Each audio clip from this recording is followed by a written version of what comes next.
that one, and go there. Press those few things. We should be going by here. I've got all lights and bells and whistles all going on my end. Better mute YouTube, like I always forget. Who do we have? We have John. We don't know who that is yet. And Alan's going to be here temporarily. I'm getting a lot of things out in the peanut gallery already, and we haven't even started. So, about tonight's topic, and Paul with his clues for his scientist.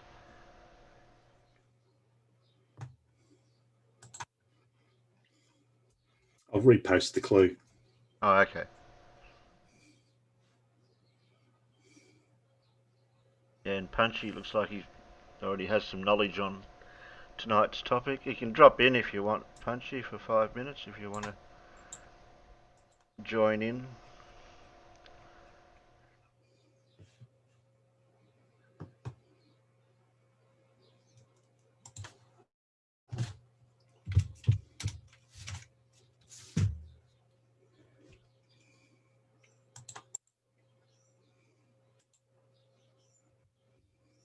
They're all coming out of the woodwork now that we're started. Even though 35 minutes late, just wait for people to turn up. You're used to you being late, that's why, Terry. Well, I thought that'd be a good trick, wouldn't it? See, if I start early, I'll go, okay, where are you?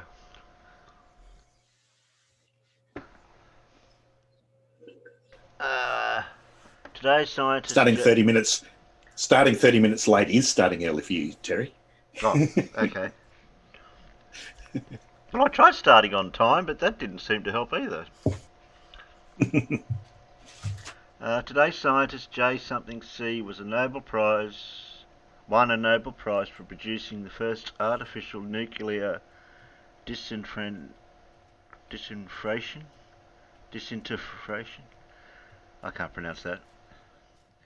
He built the first high-energy particle accelerator that provided proof. E equals mc squared. He sounds an interesting person.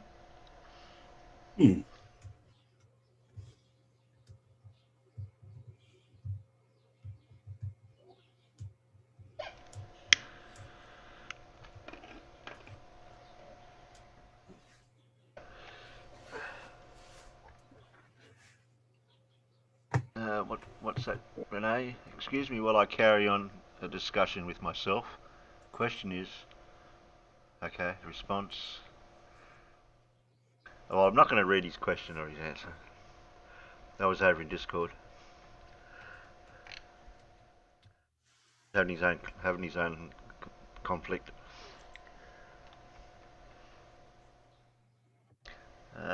Correct first name for flat. Okay. So John's the first name. And what about the second name?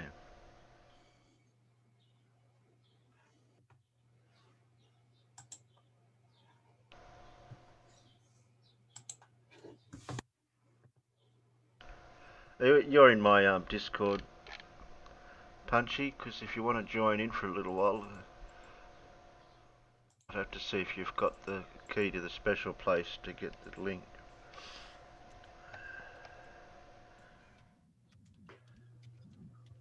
Well, as you guys have guessed, we do have a topic with the first electric car, or vehicle, whichever way you want to put it.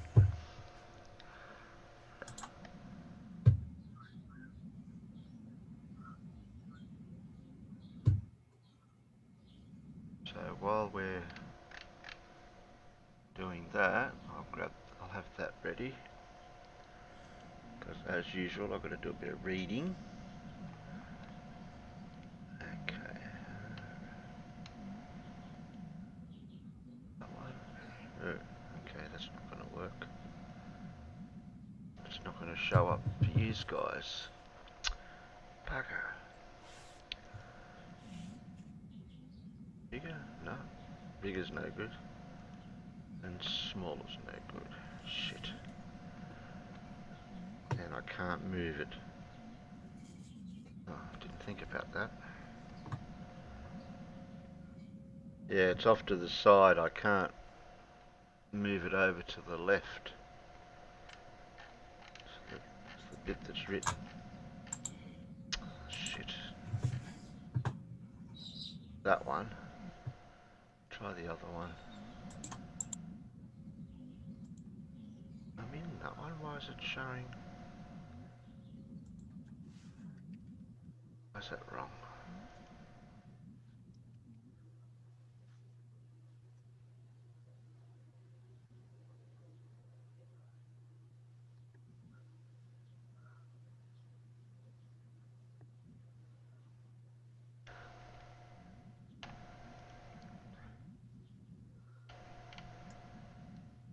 That's better. I think.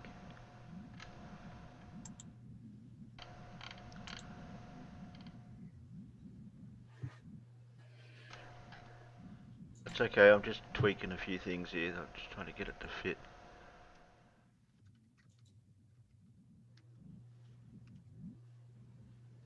That should fit now. It's alright here. I'll just share it internally first to make sure it's showing up. So anyone inside can just tell me if that's okay to read left and right. It's not chopping off. Looks good, Terry. Yep. It's not chopping off anything too much. Okay. Uh, Yeah, it's just a little article. Videos. I could probably just screenshot a couple without playing the whole video. Ones I could find, but they're not Creative Commons, so we won't be able to play them fully. We can just stop it and look for a few seconds.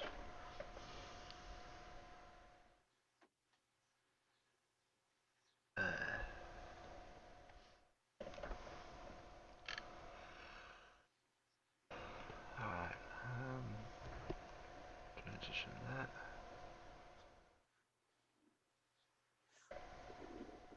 I don't know where this one come from, but it's energy.gov, so I don't know who made that one. Department of Energy. History of electric car, September 15, 2014.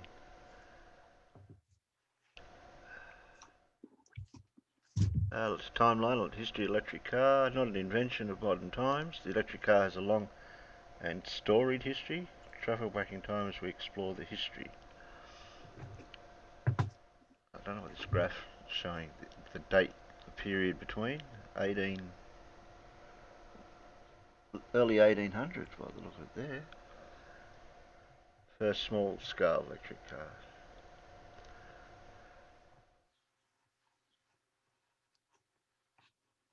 Oh, that's when they were first developed, the crude versions, okay. Introduced more than 100 years ago, electric cars are seeing a rise in popularity today for many of the same reasons they were first popular. Whether it's a hybrid, plug-in hybrid or all electric, the demand for electric drive vehicles will continue to climb as prices drop and consumers look for ways to save money at the pump. Currently, more than 3% of new vehicle sales, electric vehicles sales could grow to nearly 7% or 6.6 million per year worldwide by 2020, according to a report. With this growing interest in electric vehicles, we're taking a look at where this technology has been and where it's going. Travel back in time with us as we explore the history of the electric car.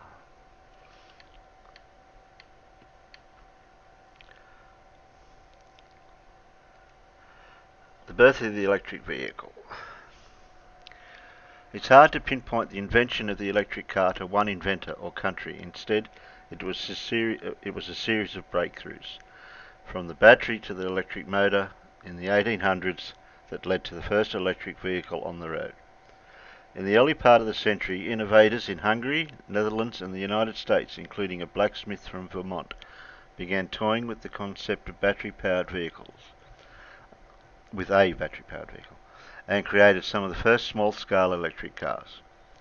And while Robert Anderson, a British inventor, developed the first crude electric carriage around the same time, it wasn't until the second half of the 19th century that French and English inventors built some of the first practical electric cars. Here in the US, what are you tagging me for, Renee and me? Okay. Here in the US, the first successful electric car made its debut around 1890, thanks to William Morrison, a chemist who lived in Des Moines, Iowa. His 6-passenger vehicle, capable of top speed of 14 miles an hour, was little more than an electrified wagon, but it helped spark interest in electric vehicles.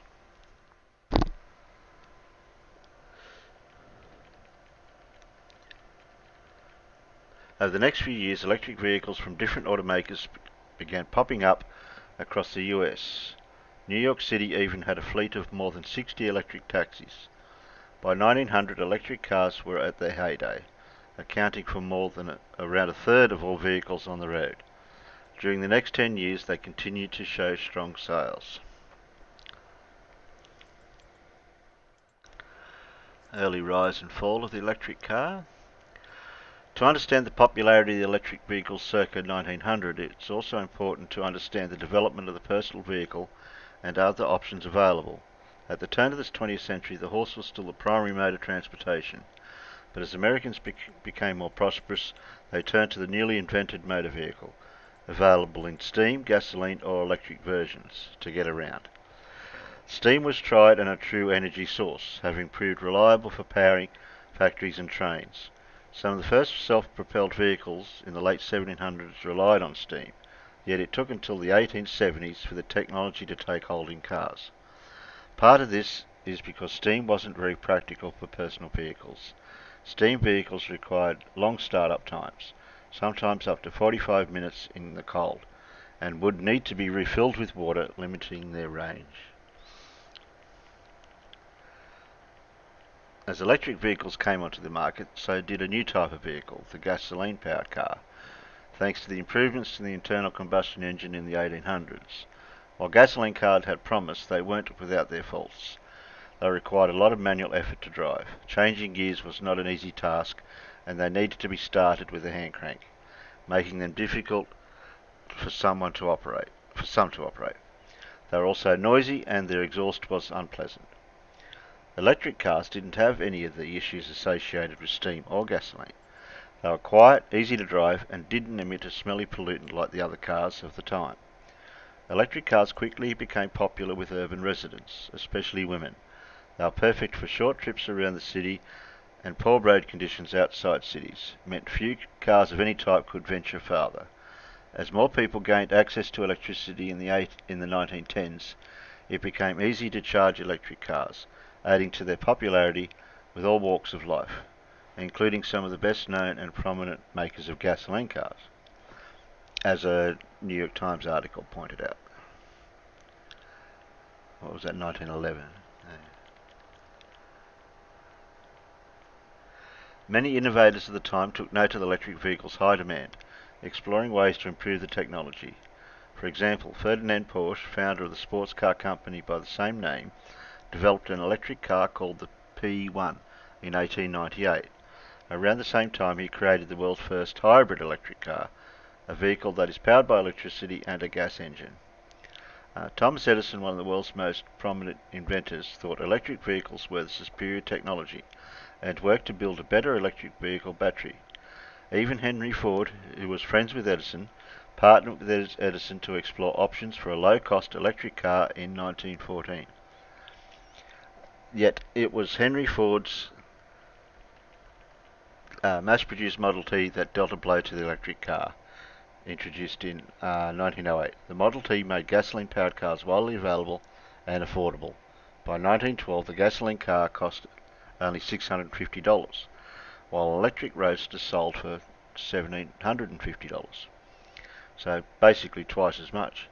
The same year, Charles Kettering introduced the electric starter, eliminating the need for hand crank and giving rise to more gasoline-powered vehicle sales.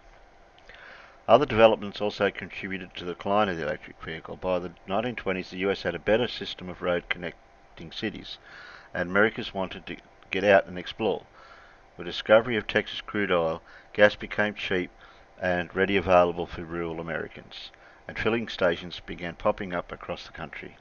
In comparison, very few Americans outside the cities had electricity at that time. In the end, electric vehicles all but disappeared by 1935.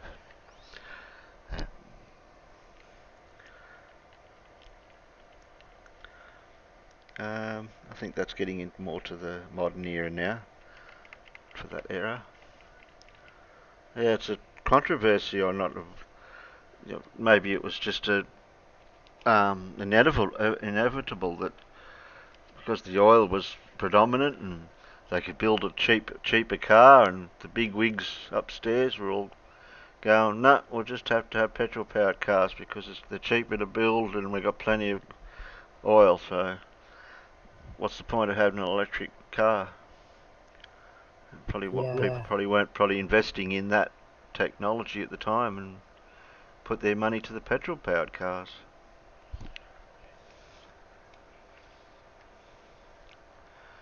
Yeah, you can hear me in Discord, Punchy, but I don't know if you'll be able to hear everyone else. Well, from what I'm seeing right now is that everywhere else, they have their speakers muted as well as their mics. So. Yeah, well, they're not We they're not in Zoom. The ones in Discord, the ones in Zoom are in here. Oh, gotcha. I'll just check. Yeah, you got the link to the special place if you wanted to join the Zoom instead to listening in here. Oh yeah. Okay. Yeah, I'll join that. Yeah, no one's actually been talking in Zoom at the moment. That's probably why you haven't heard anyone.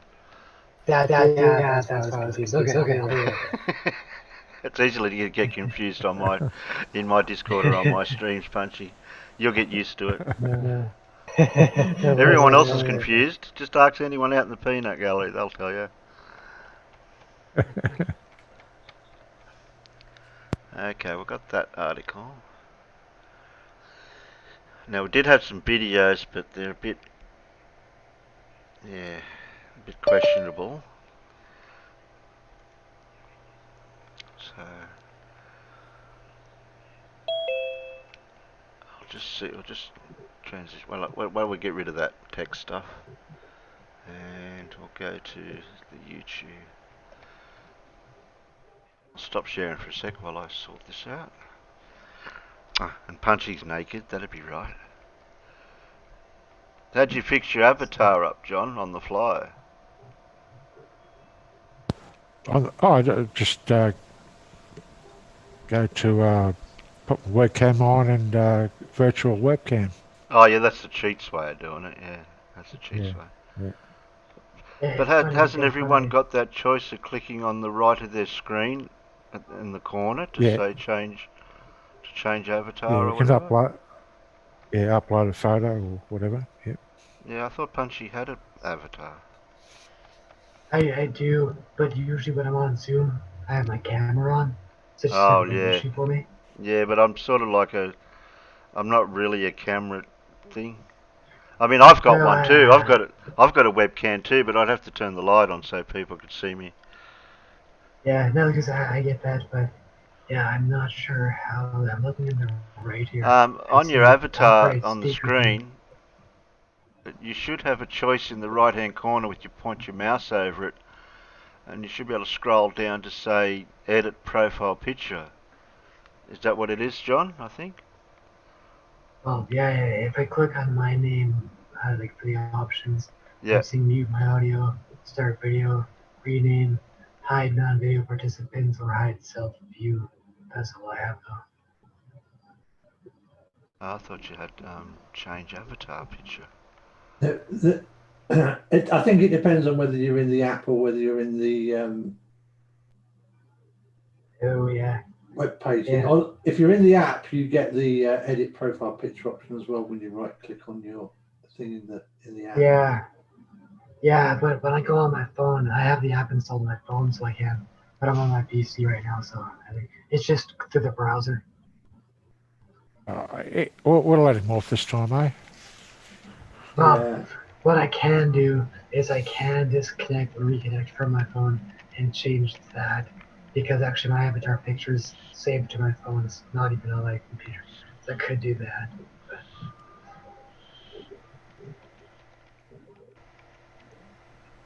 I just vote we let him off and leave it be and not be Yeah. difficult this morning.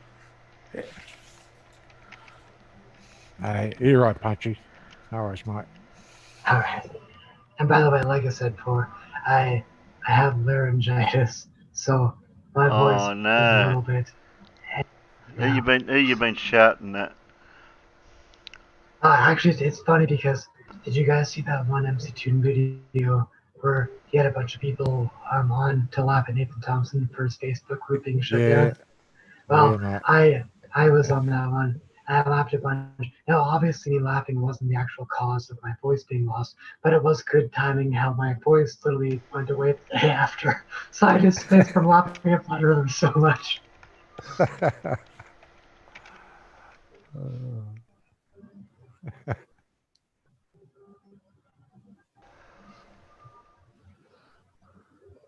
But yeah, as far as the electric car goes, yeah, I mean, I don't personally know too much about it.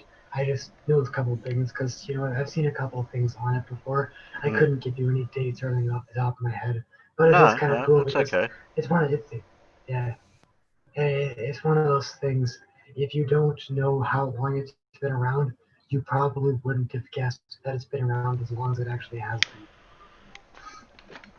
Yeah, I was surprised myself to read some of the facts about it in the first place. Like I thought, yeah, they must have had a crude system and everything, but no, they had an actual battery that could be charged and it could run for so many kilometres and it could do 20 mile an hour or whatever it was, and yeah. Yeah, and 20 miles an hour. And keep in mind, back in the late 19th century or the 20th century, 20 miles an hour that was pretty much the norm at the time with any engine. So it wasn't even lagging. I mean, obviously nowadays 20 miles per hour is garbage, Hmm. but back then that was what you got no matter what. So it wasn't even really that.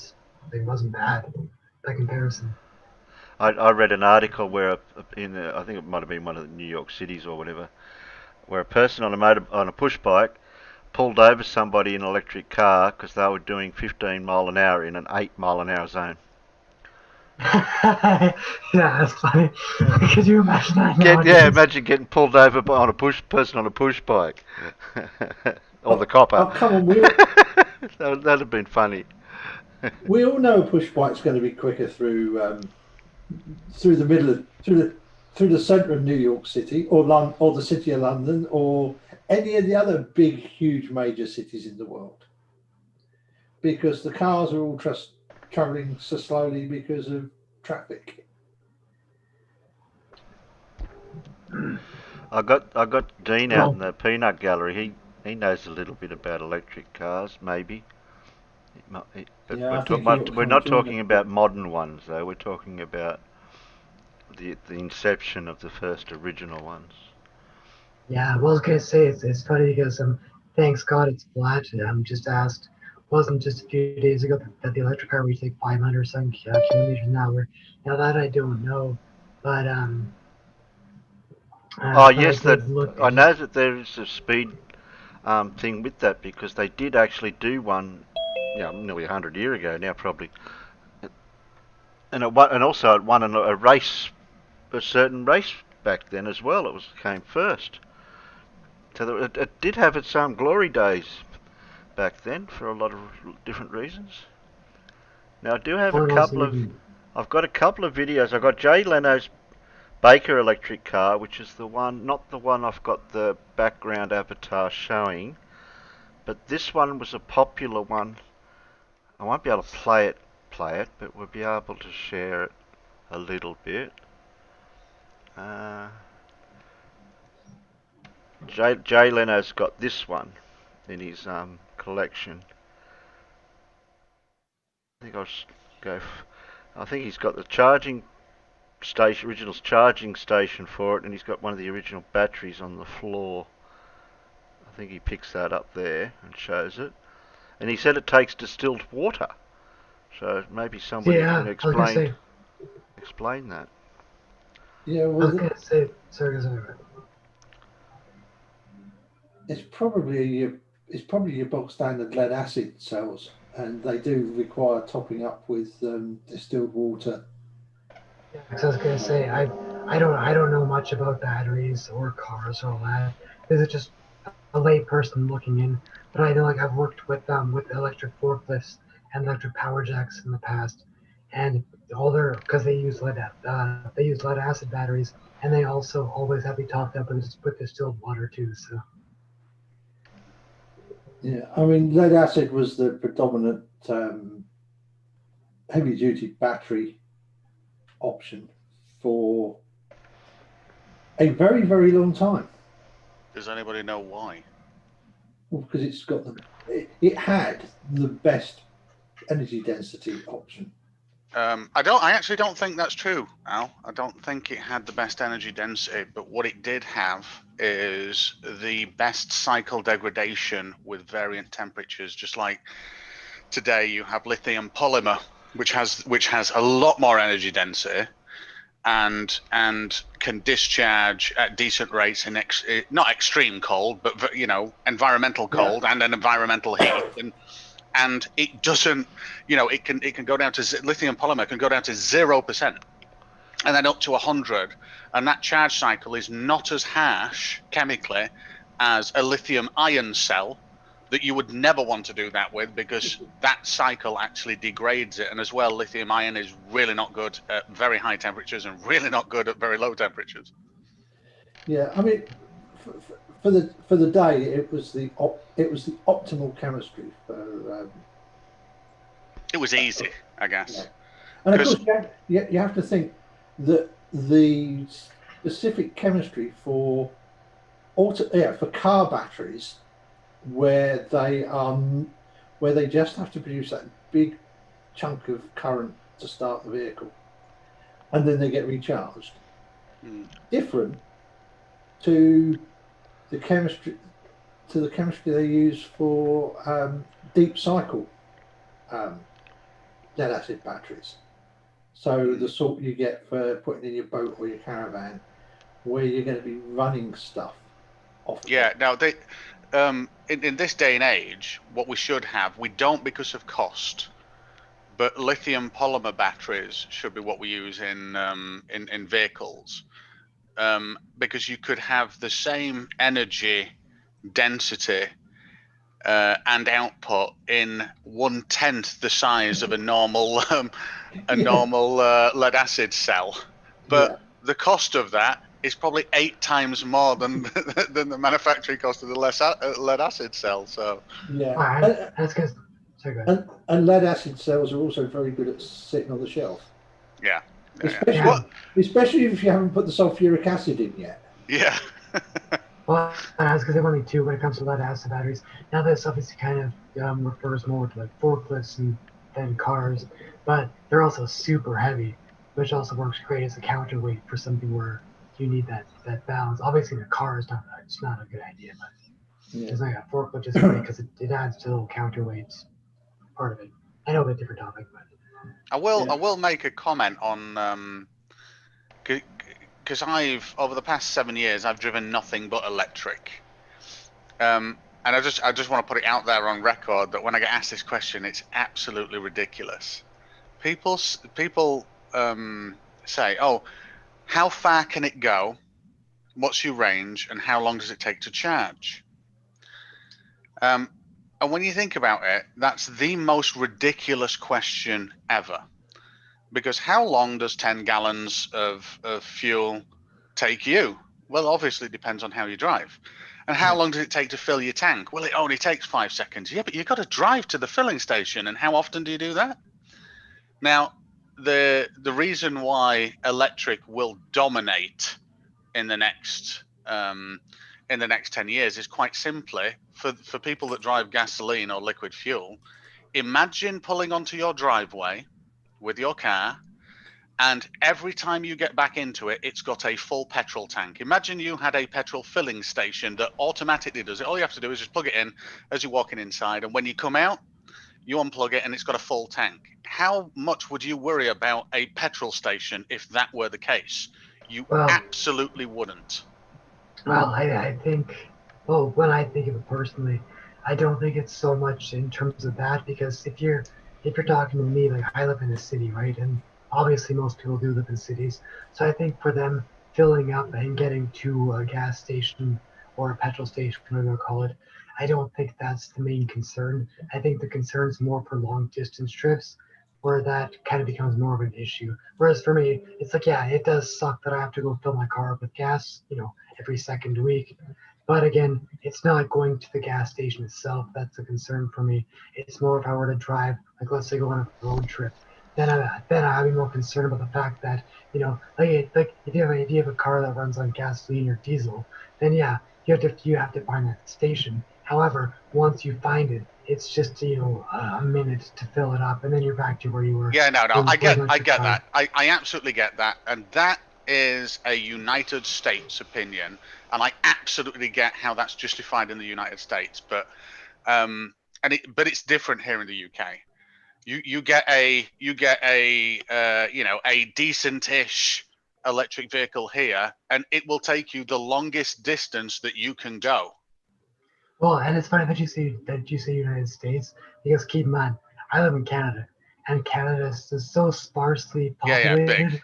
Like literally, you're going and again. Also, Canada's it's huge. So if I was going to go from let's say my house to my aunt's house, now I live in Winnipeg, basically smack dab in the center, longitudinally speaking.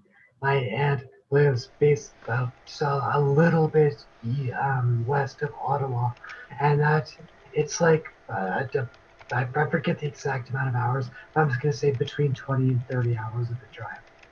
So Oh no, I absolutely get that. But for here in the UK, there's only been one of my electric cars that I wouldn't have been able to do my full trip. The longest trip that I'm likely to do, which is 160, 170 miles, is my longest trip, and that takes me half the length of my little country. I was reading Blue Marble's comment for you, Stingray. You live in a midget country, so you can't go very far. People over here may drive 30 miles to the nearest convenience store. I'll have you know, Blue, that England is quite a large island. It's not a midget country. A large island is the way to describe the Great Britain. well, and like I was saying though, I understand under ideal circumstances, it is the way to go. But again, my concern, and I guess as you said, people from America and Canada, I guess our biggest concern isn't so much our day-to-day lives. It's more just if you were to go on a road trip at this point with the technology we have, for us because we don't have all the charging stations yet. We don't have all of that, and of course too, like I said, in Canada, because major cities are very, very, very, very far apart. So even if every major city did have charging stations, it's still a very long drive from a major city to a major city, and I honestly don't think you would make it in Canada. Your car would. Oh no, absolutely. Like Dave Cannabis has just said in the side chat, it is a local question. I absolutely agree with that. And my opinion was only based on my midget country. I mean, small island, big island, whatever. My midget country, and somewhere like Norway, Sweden, Germany, France, even they're all capable of having a charging infrastructure, which means long distance journeys are actually quite easy to do in an electric vehicle, and especially at the rates that new electric vehicles charge at. So, and like I say, I go to my parents, which is 140 odd miles away, and they've got an electric charger. So all I do is I drive up there and I plug in when I'm up there, and then when I set off back, I've got a full tank again, and I get back and I plug in. So it's less hassle for me in my situation because of my midget large island country. That it works. So That's what I mean. It's like it is great, and again for me, I don't do a lot of highway driving except for my job, where I'm in a work truck anyway, so it's not a big deal. But for my personal vehicle, honestly, an electric car would be would be more than fine for me because I use my car basically just to drive to work and home and run some errands, basically always in the city. So as long as I did have a charging station in my at my house, I would be fine. But again, like I said, just for me, the biggest concern would be if my friends and I wanted to go, let's say, out camping somewhere in the middle of nowhere. That's where the issue might arise, where it's like, well, shoot, how do we get back, kind of thing, right? So, but Well, there seems to be two. Just There seems wait, to wait a be minute. two. Just for John Rapp. Sorry, Terry. Just for John Rapp. I want him to look at the wiki article that describes the British Isles. There's a reason why it says Isles, but yes, Great Britain can be kind of described as more than just the Isles. Sorry, Terry. I just had to defend my midget country. it's okay. I love. Well, I love it's only all it's only a countries, small no matter how argument big. anyway. Now, see us old blokes trying to remember what we were going to say. Right, yeah. Yeah, there seems to be two sides of the problem or argument for the battery cars. One is the length of time to take the charge, for how long you can drive on that single charge, and the inconvenience of waiting for that charge. So I had an idea. I don't know if it'll ever work or not because it'll all depend on the costs, but they'd soon be able to be worked out. My idea is in the future. Terry, can I tell you? I'm going to tell you right now. The answer to your idea is Tesla already thought about it, and it was actually trialed in Germany at one point. And I'm just guessing that that's the answer. But go on. But for the idea I had. Yeah, removable battery packs, quick swap. I've mentioned it to people before. Yeah. So it was actually trialed, but the issue is this: that has to work on, because you can. So for instance, imagine I've got my Tesla sat on the driveway. Imagine I've got two Teslas. One I let run down, and almost to zero. And the other, I keep it moderately charged and it's plugged into the house and it maintains charge as well as battery heating and management. One of them, the cold one, I take to a supercharger when it's absolutely flat, and I charge it at astronomical rate without it even heating up the battery. And it has to rate limit while it's charging, and it's a big inconvenience. And that's all I do for a year. So now I've got two vehicles, one where the battery pack is in amazing condition and can give me 300 miles range, but the other one that I've abused purposefully only gives me 150 in the same conditions now because of how much I've abused it. So the issue with that is when you swap in and out a battery pack and recycle them, you might get a degraded one. There's no kind of baseline. The quality of it depends on how much the person's actually taking care of it. Before, yeah. Now Renault. Yeah, so Renault and I think Ford at some point. Renault have stopped doing it now, but when you used to be able to buy their battery vehicles, you also used to have a battery lease. So you'd pay upfront purchase price, which would have a lower cost because you wouldn't own the battery, and then you'd pay a monthly lease. Something like that would actually work in that circumstance where you never actually own the battery. Yeah, well that was my extra bit into the swapping the battery over. You'd never own the battery. You'd pay an initial upfront fee to start with, but then you'd have to get the battery that you get back. That battery would have to have some sort of documentation to say how good it is or not. Like you were saying, it could have been abused or whatever. Yeah. That'd be a bit like swap and go with the gas bottles. Just pull up and. Yeah, that initial idea, John's part of it, but Yeah. with gas bottles, you're guaranteed that you're going to get a full gas bottle of normal gas each time. But with the battery swapping, you can't be guaranteed what type of battery you're going to get when you swap. Well, I would say though, in all fairness, if you're going to talk about battery swapping, it's almost the same as swapping cars. If you buy a used car, you can't guarantee how it was driven. You can't guarantee how it's going to run unless you're like, a really big car expert or something. So I think just like with getting a gasoline powered car, you're going to have not similar to the same extent, but similar gambles and similar risks. You just kind of have to go by what you know and what you've been told by them. There's another big problem as well, Terry, and that's in modern electric car design. And if you watch Tesla's latest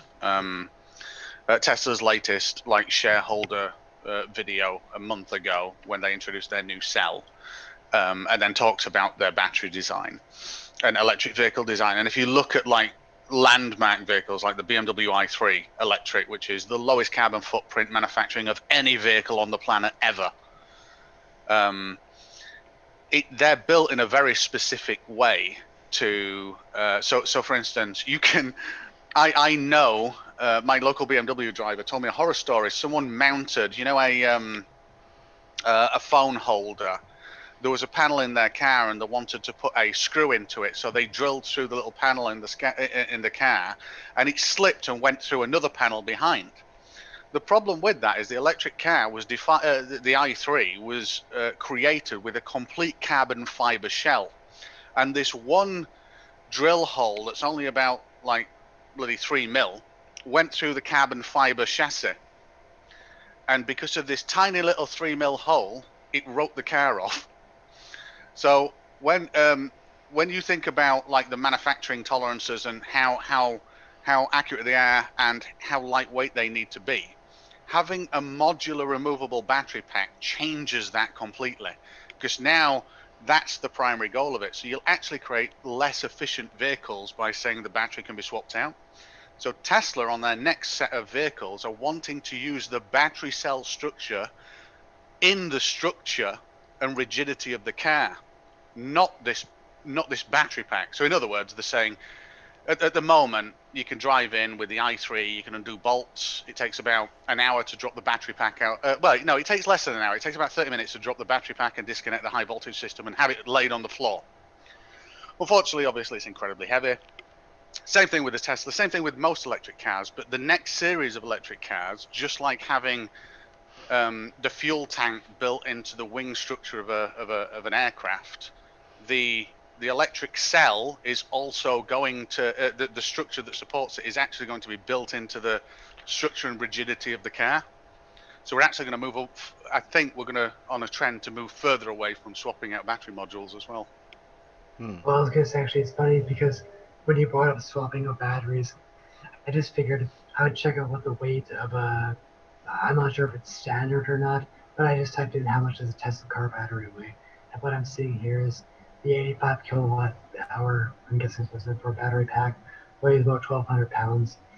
And so I was thinking maybe swapping out batteries could be a potential way to solve that problem. But after I read that it's 1,200 pounds, I was like, yeah, that's not a way to solve that. Because at that point you have 2,400 pounds of battery if you have two batteries with you. So never mind. Yeah, no, my car is just short of 2.5 ton. Well, and I should say, like my car is a Chevy Cruze, and I checked the weight on it a while back, and I forget the exact number, but I think it's just shy of 3,000 pounds. So having a battery that weighs almost half the weight of the car, having two batteries your car, it would be so inefficient. It would be a terrible idea. That battery would drain even worse just from having an extra battery in it. So the next technology for batteries is their weight, then, isn't there? Till the technology can be for what type of system can be made that can contain a charge from adding. Yeah, that's gonna be the next leap in technology. So graphene cells are a thing. So graphene is meant to be, and was meant to be, and it was even. I think this is the first tests and stuff are like 10 years old now for graphene cell batteries. But they're meant to have a lot higher density and more resilient to temperature change and maintain current flow on various different temperatures. But I think they're just so expensive at the moment. We need something to bring, because nothing energy density transport wise, nothing beats dinosaur juice at all. Nothing. Not yet. Not we need yet. something the same. Yeah. Well, possibly hydrogen fuel cells, but Yeah, but you got to produce the hydrogen first. that's the problem. You've got to get the hydrogen. Yeah. That's why in America sorry, Punchy, in America, okay. I think it was the early 90s, the hydrogen car that got pulled off the road, every single one of them, because it didn't work, because the cost of producing the hydrogen was just too great for the car.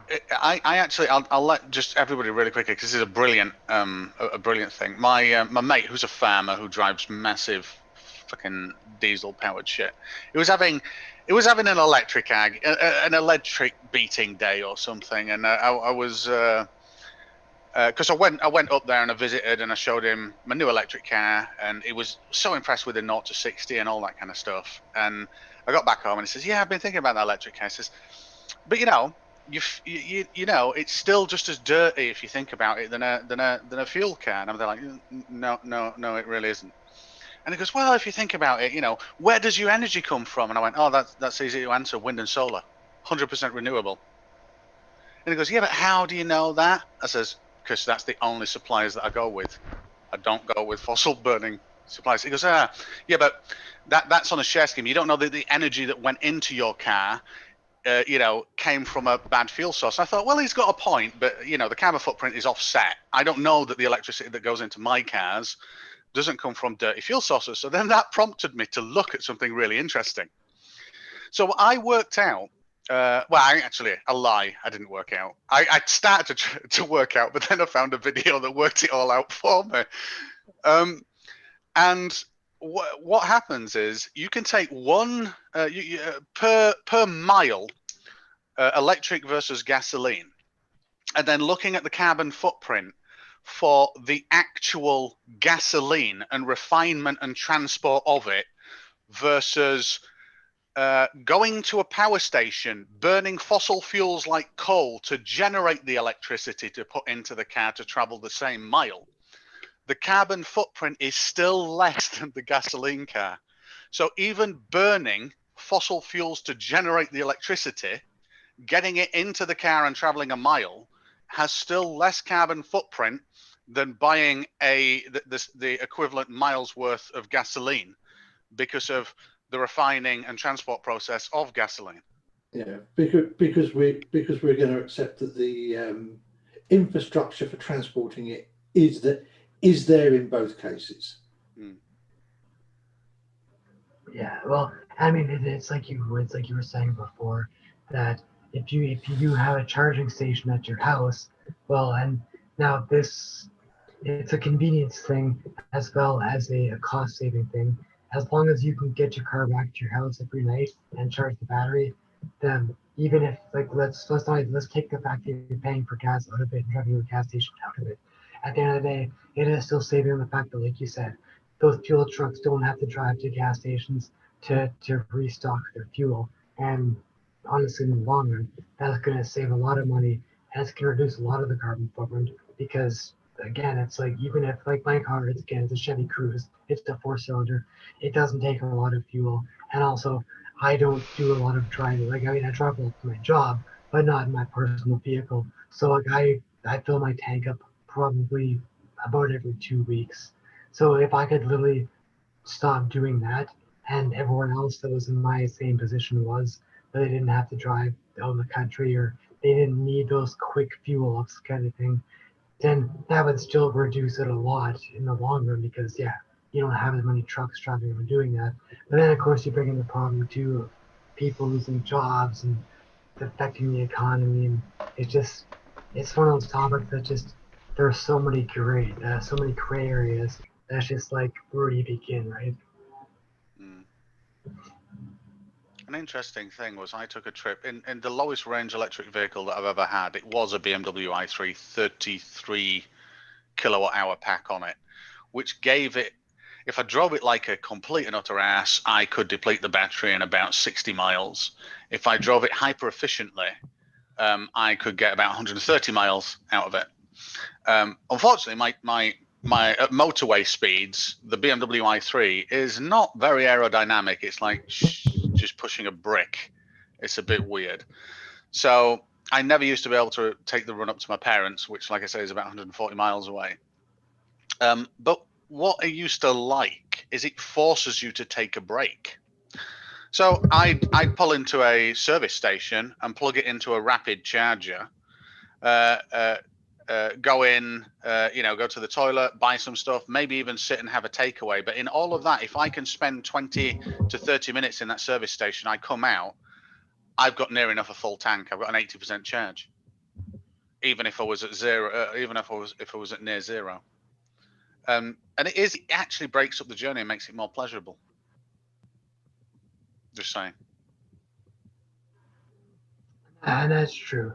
But again, I think it's just sometimes you can't, you don't always have the options. And again, I'm not saying that because you don't have the option. I'm not saying it makes electric cars a less viable mode of transportation.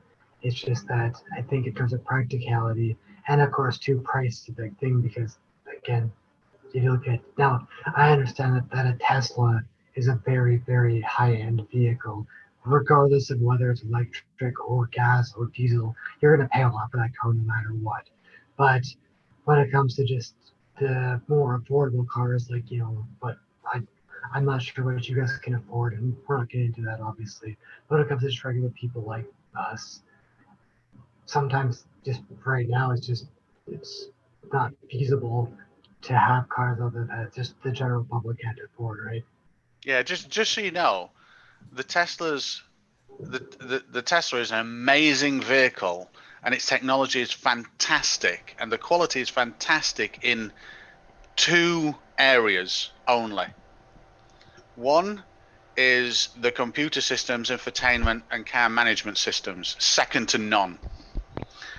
And two is the powertrain, battery, and drivetrain. They're the two things. The build quality of the car, not brilliant, to be honest. So my service center actually cancelled the appointment, and I have to reschedule because the parts didn't come in. But mine's in for complete warranty replacement of all the rear light clusters. And that's so there's two on the tailgate, or boot as we'd call it, on either side, and then there's two on the rear quarters as well that join up with the ones on the tailgate, and it needs all four of them replacing. And the reason for it is the quality and fitting of the seals around them means that in heavy rain I get water that swishes around in the bottom of them. And not only that, I can tell that the seals are not great because there's dead bugs inside the sealed light clusters. Now, you point to me a Mercedes, a Ford, a Vauxhall, a BMW that has that problem. It's just, there isn't. Not since the 1970s, anyway. Yeah. So even though, yes, Teslas have high price tags, I wouldn't class them as the best car. They have the best electric systems, the best computerized systems by far. Absolutely. 5 years ahead of anyone else. In terms of making the car, they're probably about 20 years behind everybody else. Yeah, well, what I meant by that was, again, I'm not a car buff. I don't know. All I'm saying is that just regardless of what they have, it's something that most people couldn't afford. And that's the important thing, is that until all those cars do become affordable. Now, I understand too, like you said, that because Teslas do have the very advanced computer systems in them, that obviously they could have cheaper versions where it was a bit more of a standardized thing, which could be pumped out, more efficiently, and it could be more affordable to just your standard Joe like me. But I mean, a Tesla over there in the United States is $35,000, right? Is it? Okay. I'm not sure the price. I always heard it was really expensive. No. If so, they do the Model S, which you can end up paying $70,000 all the way up to $100,000 for. They have the Model X, where it starts at probably 70, and you can go all the way up to 120. But then you guys have the Model 3 and the Model Y. The Model 3 over there is probably about $37,000 And a bit of 35 baseline after incentives, depending on which state you're in. I just looked it up. You're right. Yeah. According to Google, the Tesla Model 3 in Canada is $35,000. So yeah, that's not bad actually. It's a bit more than my car cost, but it still is very reasonable. Yeah. Now the next vehicle that they're wanting to have out in 2 years is hoping to bring that down to 25,000. And my car was 25,000. So that'd be perfect. Yeah, so I guess I was a bit mistaken there. Because again, I haven't looked too much into Teslas.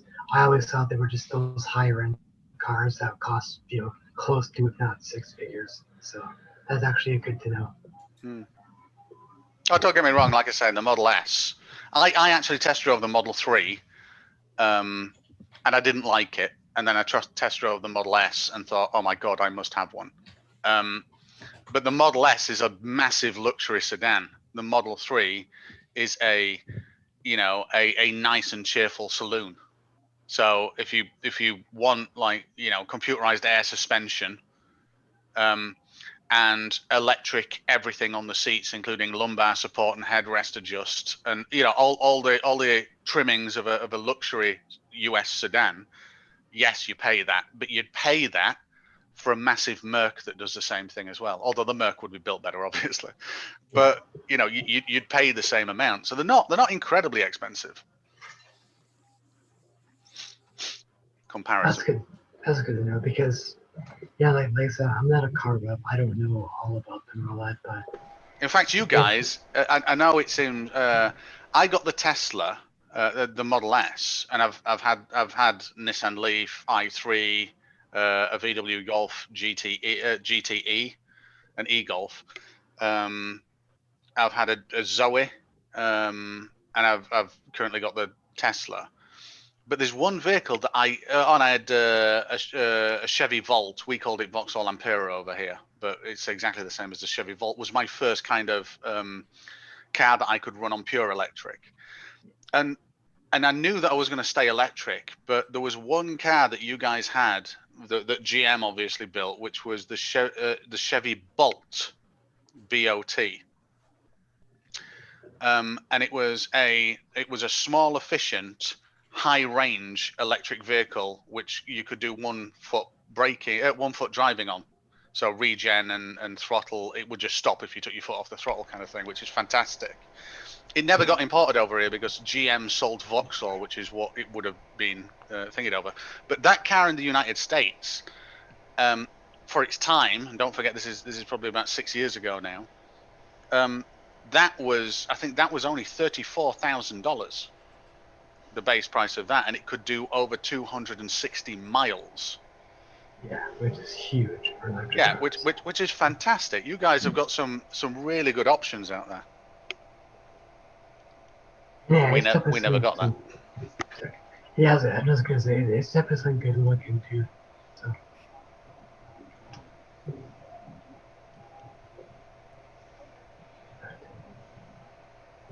Here's an interesting thing for everybody though. In the United Kingdom, and this shows you how much energy conversion, how much there's efficiency is.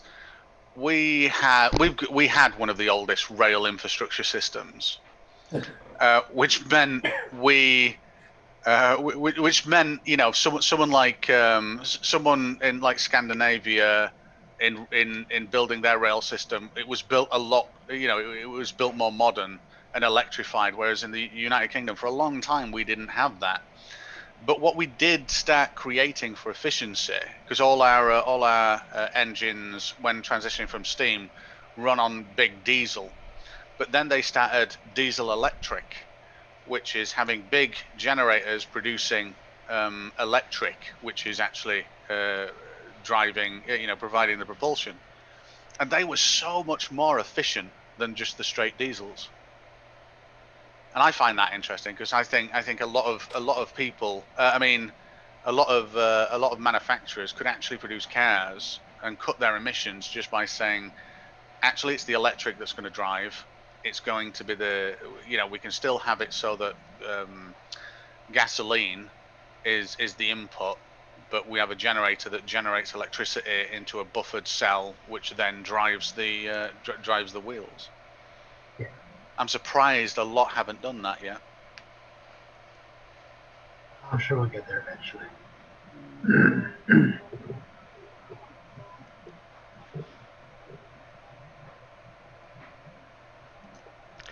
Oh, well, I can't really play any of the videos. I've just been shown some pictures of the videos I did have. There was a section, I can find it again. It was between Thomas Edison and Henry Ford. They seem to have been friends back in the day, so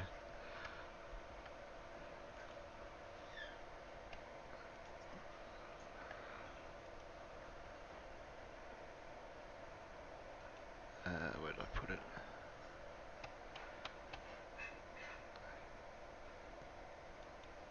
Oh, There was an article. I think this was from probably a letter from Ford to somebody, because they're talking about Mr. Edison as well. So within a year, I hope we shall begin the manufacture of an electric automobile. I don't know what years this was. I don't like to talk about things which are a year ahead, but I'm willing to tell you something about my plans. The fact is that Mr. Edison and I have been working for some years on an electric automobile, which would be cheap and practical. Cars have been built for experimental purposes, and we are satisfied now that the way is clear to success. The problem so far has been to build a storage battery of lightweight which would operate for long distances without recharging. Mr. Edison has been experimenting with such a battery for some time. So for 100 years they've had the same problem. So it's and is that, could you say that's because of the technology, or not so, or more so the actual materials that are just not out there to do what people would like them to do? That's the seems to be the issue. I personally think all of that. I mean, I'm just speculating because I haven't really looked into. Yeah, I'm only speculating too. Yeah. It'll be down to energy density, efficiency, and practical range for the environment, of which you would have never have got. So my dad owned a garage and a body shop. And I grew up from like 0 to 13 in a garage and a body shop. And now, what he did for me when I was, and I'm crap with dates and stuff, but I might have been, let's say anywhere from 7 to bloody 11, somewhere around that range. What he did is he got a welder and he built me a little sort of like Jeep metal frame with wheels on it, and coupled the steering up and stuff. And in the back, he had a lead acid battery and a starter motor. And obviously the starter motor was single speed. It wasn't variable speed or anything. But it provided the drive for this. Now I remember having that full charge on that lead acid battery in my little Jeep thing. Would take me around the block once, and I'd never get twice round. I'd end up having to push it if I decided to do that. And that was only about I think it was in between 4 and, let's say 400 meters round. So that entire battery and its energy only took me 400 meters. We just didn't back then. I don't think we had the energy density to be able to do anything practical, whereas now we've just got there in the last 5 years. I think we're there to make it so that 80% of people, obviously not in Australia, not in the continental United States, but other countries with smaller distances now do have that practicality of range versus energy density. But I'm just speculating. But yeah, I don't think it would have been good to build one back then. I think the biggest problem has been our understanding of chemistry. It's the chemistry involved that has really been developing. Our understanding of the chemistry at the subatomic, almost down to the subatomic level. I'm going to get off in a second, Al. Can I just share the reason why I got this particular car at the moment? Terry. Terry, can I share just something really quickly? Yeah, if you've Brilliant got thing that I time. like. Yeah. I just want to share why I bought this Tesla. Let's share this. So, let me know when it comes through. Yeah, it's true. It's true. Okay, so that's my lovely little Tesla, and I bought it because of this. Well, this was one of the biggest reasons for purchase of this car rather than something else. Is this? The colour? No. It's backing itself up. That's pretty neat. Yeah. So it's because it's got full self-driving. Well, Which means it's purchased with full self-driving, which means what I can do is I can get in the car eventually and say, hey, take me here, and it just will. Yeah, but what if there was cars parked there and it just ran into them all?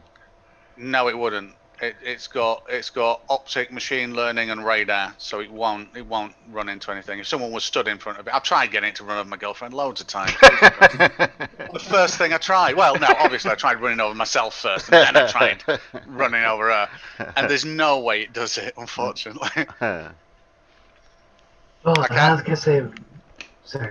No, it's all right. I know somebody who would run over Dean. A flurfer, because they don't believe in technology. Yeah. Well, I was gonna say, and maybe this is a personal bias for me, but I drive for a living, so when I see these cars that drive themselves and all that, well, I do think the technology is amazing. I think it's great. It just makes me wonder if maybe some people shouldn't just kind of learn to drive a little bit. Not saying that's you, but I don't think people should be reliant on it. Oh God, no! I'm not reliant on it. My dad, I've raced motocross, quad bikes, Formula Ford. My dad raced Formula Atlantic, had a Formula Ford team, was a racing car driver. I love driving fast racing vehicles, but on the road, I get bored as hell. Now, when I get bored, I'd rather be concentrating on something else. But unfortunately, I'm very, very safety conscious. I concentrate on the road, and a long journey becomes incredibly tiring for me. Now, what's brilliant about this car is, to go up like that visit, like that trip, it's not much for you, but here in the UK, 147 miles or potentially driving 2.5 hours, but in heavy, bad traffic, 4 hours, 5 hours, that's mind-numbing for me, and I hate it.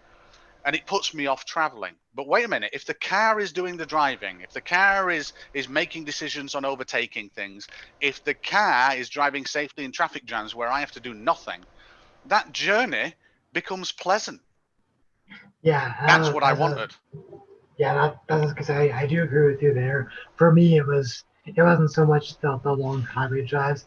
It was more just I guess people maybe starting to become less and less focused on driving in situations where you do have to pay attention to a lot of different things, where it does become very stimulating because you have to be aware.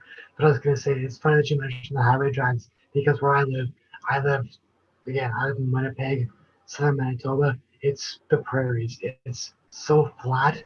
There is nothing. So when you're on the highway, there is literally nothing to keep you paying attention to the road, minus the fact that you want to be safe, obviously.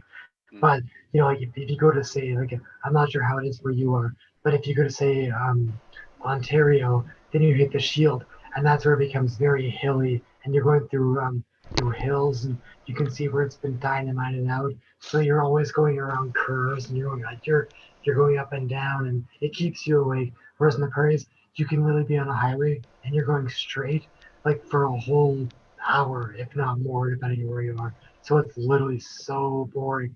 And I was laughing when you said that you get tired because I completely understand that because I've been on the highway from my job, and just after like an hour or two of driving after working all day, I'm so tired. Yeah, I mean the issue with that tiredness though is it's not that I feel, well, you feel physically drained, but the worst part of it for me is because you're, like I said, I'm safety conscious. I'm alert. It's not that I go into high gear, but I'm very alert. I'm also, a gamer. So when I'm focused on something, I'm focused on it. So if I'm focused on driving, I'm looking at all the cars around me. I'm paying attention. I won't ever, I'll sparingly turn and talk to my girlfriend sometimes. I'll talk while I'm looking straight ahead. I'm that kind of person. Yeah. Now, when I'm acutely concentrating on that, a 2-hour journey feels like a 6-hour journey. Yeah. Whereas when I put the car on take me 130 miles on this motorway and overtake whatever you want to do whatever you want, that felt like a 30-minute journey comparatively. When I got out at the other end, it's like, oh my God, that was weird. The first time I did it. Yeah. Well, And the car and the car and the safety systems as well. That car has actually swerved to avoid something on the road once for me that I didn't see, and it's also emergency braked for me because of a car in the blind spot coming onto the motorway, coming onto the dual carriageway that I also didn't see because it was coming up behind me really fast. Yeah, and I was gonna say one thing that's really cool too.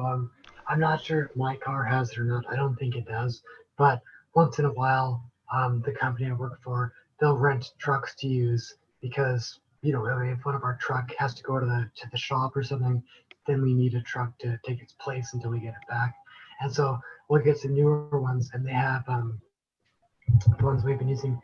They have, I guess, some little radar detection in the front, so they can tell obviously a car in front of it if you're going faster or slower than it. So if I have the cruise control on, and I always have the cruise control set to its governed maximum speed, which here is 105 kilometers an hour.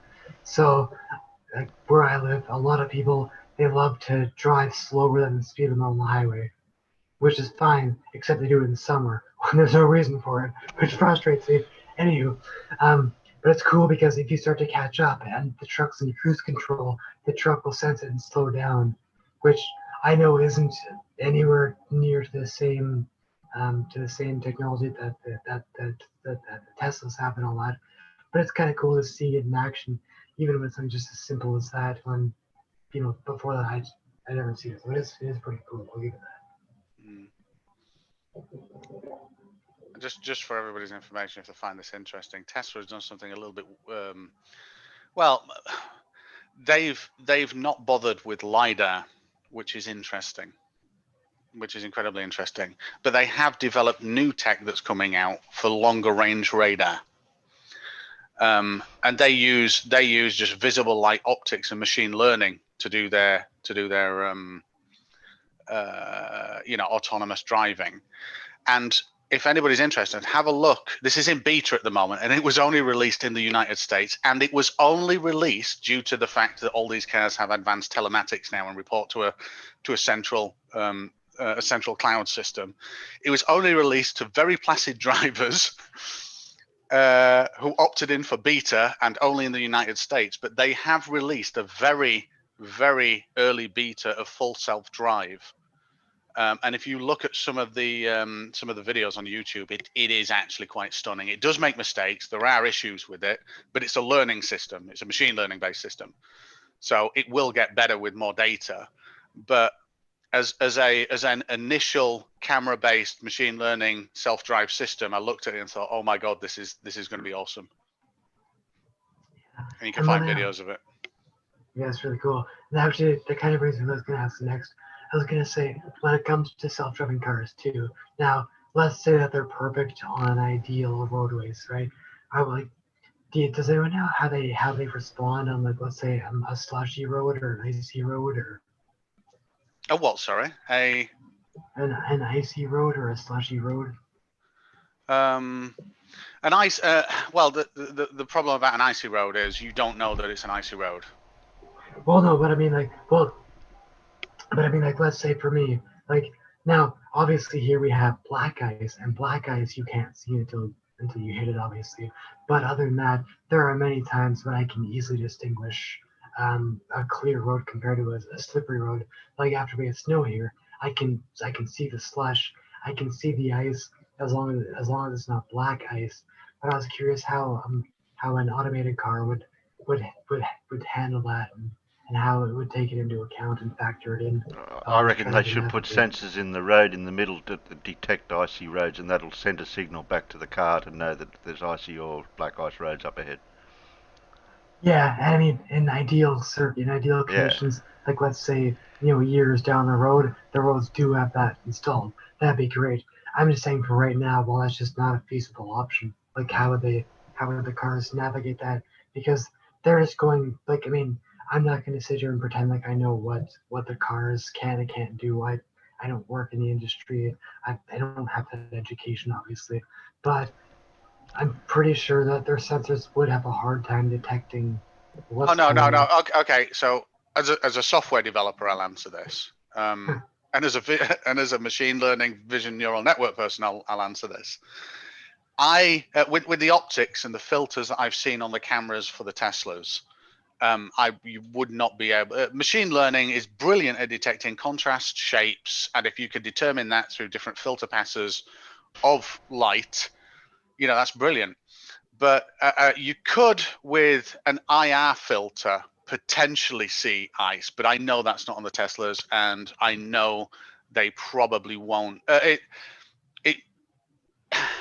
Even if you could, it'd be incredibly expensive because of the wavelength would be required to do that. Would require some serious filtering and gain and all sorts of stuff. There's problems with it. But what you could do is the same thing as it, because that's not going to work for, if you go across a slippery surface that you've got oil on, or it's not going to work with black ice, like you said, and it's just not. So now you're left with, well, what does a human do? Well, a human reacts to the inputs that there are at the moment, and that's cool. So can an automated system do that quicker than a human? Yes. Well, Because what you can do, so the first thing that the system would do in an optic tracking system is know the speed of the car via the wheels, and know the speed of the car via point tracking on the cameras. So you've got two sources of what the speed of the car is doing. Now, if either of those are offset, you can then start to make, hundreds of thousands of decisions in a millisecond. So now the wheels don't match the speed of the optics, and they haven't done for 3 frames. So let's say 2 or 3 milliseconds. Okay, so now we're going to react accordingly based, and you could even do this based on motion vectors of the camera-based tracking. So you'd be able to, or I, as a software developer, and the machine learning will be able to determine that the car is slipping slightly to the left, and it'd be able to make decisions on this. So is it possible for machine learning, given the current technology in the Tesla that got sat on the driveway, to react to black ice better than me? Hell yes. yeah, well, I get that. Like I said, when it comes to black ice, humans are very like we can't predict it, and when it happens, everyone's gonna react differently, and even if you react the right way, it might not change it by then because it could be too late. But what I'm more referring to in this case is predicting crappy conditions. Like I said, it's not so much things that we personally can't predict. I'm not trying to compare the computer to us in any unrealistic situation that we both know that we can't predict.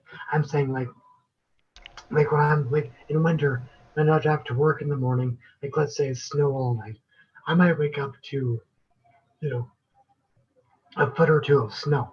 Now, I live in a residential area where first off the plows don't get there right away because it's not priority, and also there haven't been enough cars driving over it to kind of melt it and kick it away. So when I'm driving, I know that it's slippery, I know it's bad, and well, I do understand that a computer would be better at reacting the second you noticed it. What I'm saying is I can see it, and given my experience because I've lived here my whole life, I'm as far as human reactions go, I'm very good at seeing what I can see and predicting it. And while I'm saying I think computers can and will be better than us at one point, I'm saying how are they right now for No, predicting I get two that, and things. So, I get that, and I get your question. And autopilot would not engage in that situation. If it can't see a curb, if it can't see a center line, And you would, you know, from a compute sense, you would be able to tell that there's snow on the road. I just wouldn't. I'd lock autopilot and say unavailable at the moment. Sorry. Yeah, and that's all I mean. It's like I said, if I were to hit an icy patch, I can guarantee you, like you said, that if the Tesla computers or any other computers were to notice it, they would notice it before I did. Because first off, our reaction time is slower, and also we can't feel every single thing the car is doing. Whereas with a computer, it can, as long as it's programmed to feel that. So of course it could But I'll correct. say something. I'll tell you something. In your scenario of snow and driving in it, I would much rather have my all-wheel drive electric car than a big 4x4 or a four-wheel drive sedan that's gasoline, because I can make those tires turn at 1 revolution every minute. Well, see, and that's one thing that this what kind of bugs me about how like I love technology, but one thing that I do like about older technology is I love the automatics or not automatics.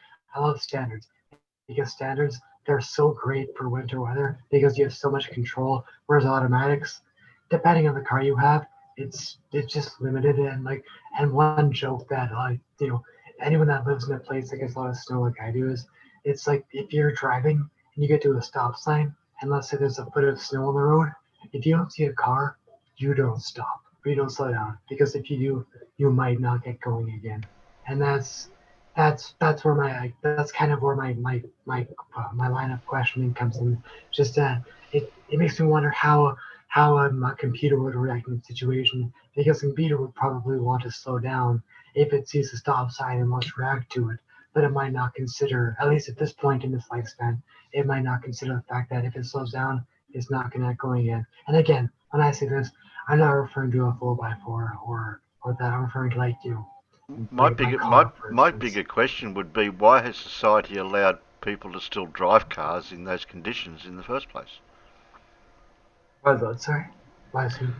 Why has society Yeah. allowed people to still have cars to drive and not have cars, but the snow conditions and road conditions that aren't appropriate to drive on? Why is it being allowed in the first Well, place? what I would say is that probably comes from a point of necessity. Whereas one thing I think we can all agree on, no matter where we come from, is that necessity does trump risk. Because in all fairness, you can get injured or die from anything, and it just comes to a point of where's the line drawn between necessity and risk. And I mean, as much as it sucks, at the end of the day, we have to take into account that where I live, snow is a guarantee, and we get it for at least 6 months of the year, and we can't shut the city down because of snow. And if there are accidents and people get injured and die, it sucks. But it's one of those the lesser of two evils in this case, I think. Because Actually, honestly, sorry, go on. Sorry, I thought you finished. no, that's basically what I was going to say. I actually wrote a paper though on because I'm a big fan of lidar, artificial intelligence, you know, and navigation systems. But I actually wrote a paper probably about 2 years ago when everybody was on the oh my god, autonomous vehicles are gonna be amazing, they're gonna revolutionize everything. And I wrote a paper that was entitled. It was just a private paper that I sent to a few individuals because there are a lot of people that work in like the AI companies for self-driving cars. And my paper was entitled "Self-Driving Cars: Why They Will Be Bad Before They're Good," and it was related locally to the United Kingdom.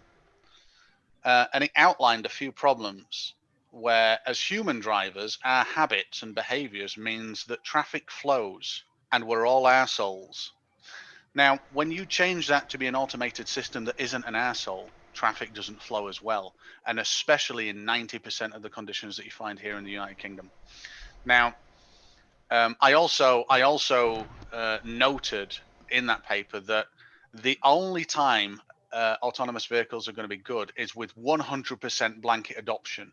Anything less than that, you start on this exponential scale of shitness. So 20% adoption of autonomous vehicles and 80% drivers, that's going to be disruptive. 50-50 is going to be hellishly disruptive.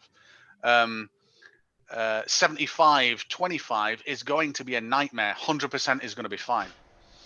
And that's just because of how we drive and the different behaviors of human beings versus autonomous safety systems. You can abuse that as a human being.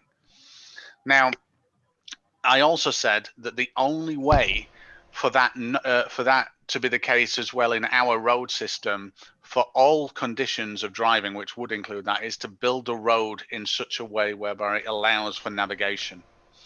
Because the issues, you have to account for issues like if you've got a machine learning model that can do predictions for roads, well, there's lots of edge case scenarios that means that autonomous vehicle stops and might not know what to do. It's faced with going around a roadblock, a broken down car or some roadworks and crossing the center line, something that is an absolute no-no. It must do it, but it must do it safely.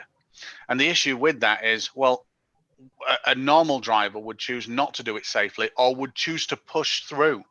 An autonomous vehicle wouldn't. So you need both the computational compute side in making these decisions and making it a little bit looser than totally safe. And making it a little bit forceful, the arsehole factor, we'll call it.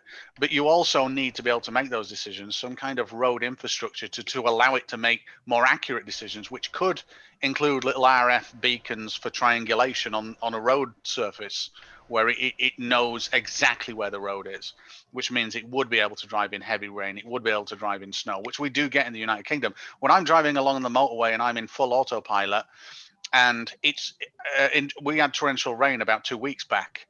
The autopilot says, autopilot degraded, can't navigate anymore. In other words, now, even though it's going to keep me on the motorway and it's going to keep me in the lanes, it will not decide to overtake a vehicle, and it will not navigate off the motorway for me by itself, and indicate. It shut that part down because it's got degraded vision. So I think we need a road infrastructure that solves that, to be honest. Well, and again too, like I don't disagree with any of that. And let's be honest, I'm not going to give a number of years because I don't know. But in the future, we know for a fact that cars are going to be guided not by sensors. I mean, they'll probably be a helpful thing to have, but eventually they'll be. It's like I forget who it was that said it. It may have been you, but it's like they'll eventually be guided by the roads sending them signals as to where they are. It'll be satellites sending them signals to where they are, and I think where they are will be more determined. Like how their actions will be, they'll be more determined by what's specifically around them, like other bodies, like cars and all that. But as far as conditions, eventually probably will be other things that do govern how they react to those conditions. But that'll be again, probably a long ways away. Yeah, but that type of infrastructure for that technology is not that hard or not that far fetched. It's first. I'm not costly. That's what I was gonna say. Yeah, well, there's always cost involved. That's what I mean. That's what I mean. I was gonna say it's not the fact that we can't do it. It's the fact that it's just at this point I don't think it's feasible with how much it costs because again, when it comes to how many roads we have where I live and how many highways we have, I don't have the numbers off the top of my head. I just don't think we have the money in the budget to do that when the roads themselves need physical work, let alone electronic work to make it even better for the cars, right? So here's an interesting thing. So electric car adoption in South Korea is astronomical. Not only is it astronomical, but when you pull up to an intersection, they have induction chargers under the road. And a high percentage of all public parking spaces have free induction electric chargers on the parking spot. And most of their vehicles, including electric vehicles from Kia, have induction chargers underneath the vehicle. And it's not very efficient, induction charging, obviously, but they have it and they have that infrastructure. And when you ask, why do they have that infrastructure? It's because when Great Britain had roads, the first kind of solid roads, horses and carts were still a thing. And those roads have evolved with this infrastructure that's evolved incrementally from all the way back then. But when South Korea started building large infrastructure, that was in like the 70s or 80s. They were able to plan for this. Whereas when we did it here, it was in the 1800s. So our legacy road system just isn't built for that. We need a complete overhaul. Whereas because they evolved a lot later on, they were able to incorporate a lot of this stuff and make it easy. Well, and I was gonna say, I like the point you just put out there, because coming like in Winnipeg, anyone that lives here or around here can tell you Winnipeg is one of the worst cities at planning for the future. Like we have like we don't really have freeways here because it's just too small, but we do have the arteries that run through the city. And so when they were made, I can't give you the exact dates, obviously, at the top of my head, but when they were made, they were not expecting, they weren't making them for the population to build. So now these arteries we have, they have stoplights, and they bottleneck. They go from 4 lanes down to 2 lanes at certain points, and it's just at this point they can't fix it because they don't have the room because everything's built around it. So then I understand it's not quite the same thing. But what I'm trying to say is, I agree with what you're saying. Is the fact that maybe these when these things are built, maybe some future things should be taken into consideration. The only problem is, how do you know what's going to stick around and what isn't? I guess. I want to address Blue Marble Science. And Yeah, I know. I was just reading him myself. And he's out in the peanut gallery out there spouting all this. He should be in here. Yeah, I mean, so what the hell happened? Suddenly the world only exists to keep computer geeks in business. I've got an idea. Grab the wheel, actually drive the car yourself. Try it. It's fun. And Blue, it absolutely is. When my autonomous full self-drive Tesla pulls up to the traffic lights and some prick in a BMW M4 race spec pulls up at the side of me and looks at me and revs his engine, I grab the wheel and I accelerate and leave him in the dust. I've got that option, but I've also got the option to say, hey, Tesla, drive yourself. That's what I like. It's called control, Blue. What is your specs for 0 to 60? 3 point summit. Yeah, that's what I thought. Yeah, 3 something seconds. I've not got insane, but I've got the upgraded motors. Is that 60 mile an hour or 60 kilometers an hour? No, 60 mile an hour. But here's the thing. I was going to get the insane version, the ludicrous version, which is a 2.2 to 2.4 0 to 60 miles an hour. And I still might yet. I don't know. I was gonna say, so after you mentioned that, I just quickly looked up. I just typed in Tesla 0 to 60 on Google, and so what I'm seeing is that the Tesla Model S P100D, which is a 2017 model, had an independent time of 2.28 seconds. Now, the only one that's above that is the Porsche 911 Turbo S 992, which is 2020, which is 2.2. So I'm not sure if that one's What about an F1 car, Punchy? No, that's electric. The Taycan S is fully electric. But here's an interesting thing. Tesla have just launched pre-orders for the Plaid version of the Model S. The Plaid version of the Model S has set the fastest Laguna Seca lap time, and its 0 to 60 is less than 2 seconds. It's not classified yet, but it's less than 2 seconds. Yeah, I know it works on a distributed tri-motor system as well, which is pretty cool. Yeah, that's crazy. Yeah, it's crazy because, again, I don't know much about gasoline engines or electric engines. I'm not considered an expert, but what I've heard is that with electronic engines, it comes to the fact that they have way more torque they can generate. Well, no, it's not more torque. It's the power curve. It's instantaneous. The torque is instantaneous. So for instance, you could have like a Ferrari that can out accelerate my Tesla. You'd have to spend a little bit more money than the Tesla. But the interesting thing is, when you pull up at the side of me in the lights, you've got 5 things to do. You've got to set a button, put it into neutral, enable free torque mode or something, make sure traction control is on, put it in launch mode, depress the brake, put your foot flat to the floor on the throttle, and then you're in launch mode and ready to start. I just need to accelerate.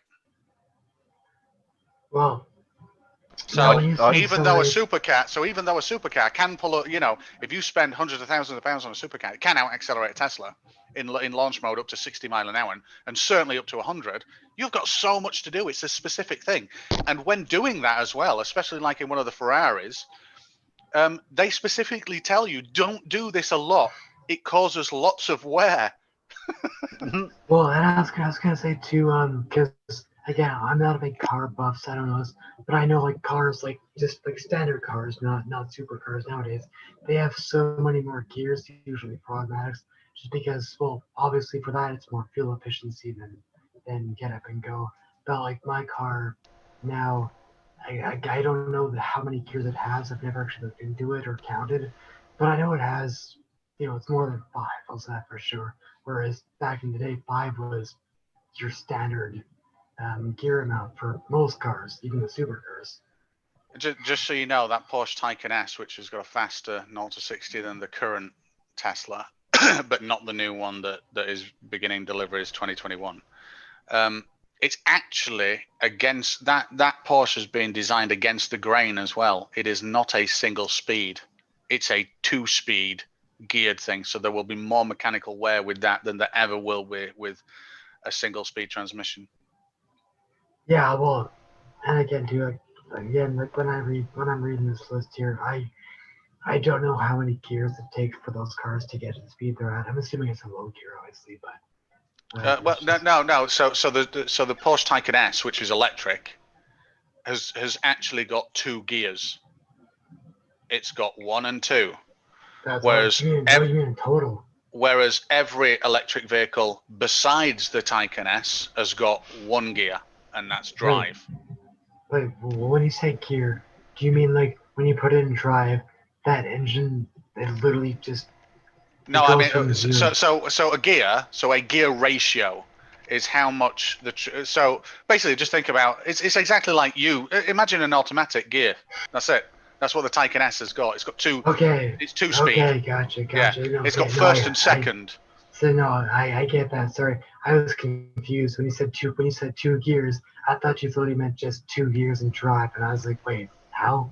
But I get you. Yeah. So when you put it in drive, and when you set off, it's in first. When it gets to like 70, it'll put itself in second. Yeah, I know. That's what I mean. I get and that. And that is weird for an electric car. What they've done on the Taycan S. Gotcha. Whereas I've got 1 gear, and that's forward, and that's it. Well, I'd hate reverse as well. I hate to cut you off, guys, but we have digressed a little bit away from the beginnings of this electric type vehicle. And we've been going for 2 hours now, so we're due to come up to some derp now. Yes, derp's coming. Go, Punchy, before we finish off. I was gonna say, I did, back when the stream first started, I did just quickly look up some more about the first of practical electric cars, and if it means anything, rechargeable batteries that provided a viable means for storing electricity on board a vehicle did not come into being until 1859. With the invention of the lead-acid battery, which we did quickly touch upon earlier, significantly improved the design of the battery in 1881. Yeah, well, the point I didn't get to bring up is that one with the Jay Leno car that he had on the screen. The batteries, there's a 6-volt system for the batteries that I didn't realise for the original type batteries that he had for it, but he didn't. He put modern deep cycle batteries in it to run that electric vehicle that he's got. So I forgot to mention that. Alright, now change your pace now. Who'd like some dirt? I know a couple of people out there are waiting. Yep, I'm in. I'm good, whatever. I'm gonna shut my mouth and let you guys. You hanging around for the quiz, Punchy? I'll hang around and I'll probably fail miserably. So do all of us. We all fail miserably. That's the whole point. Hey, you're right, mate. Not to be embarrassed. This isn't me trying to avoid being embarrassed, but I have to go now and get on with some work. But anyway, guys, I shall speak to you all later. Well, thanks for dropping in, Good Dean. on You're you. welcome anytime. You know that. Cheers, pal. Bye-bye. Bye. See you, Okay, mate. Or are you going to do derp out in the peanut gallery today, Blue?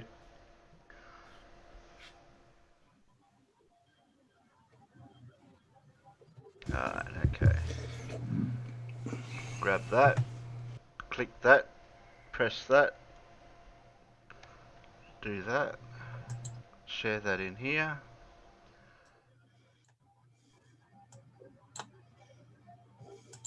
It's all organised in here, Punchy. Just don't let anyone else tell you anything else different. What's that, Zuri? I said I'm all organised here. Don't you let anyone else tell you anything different.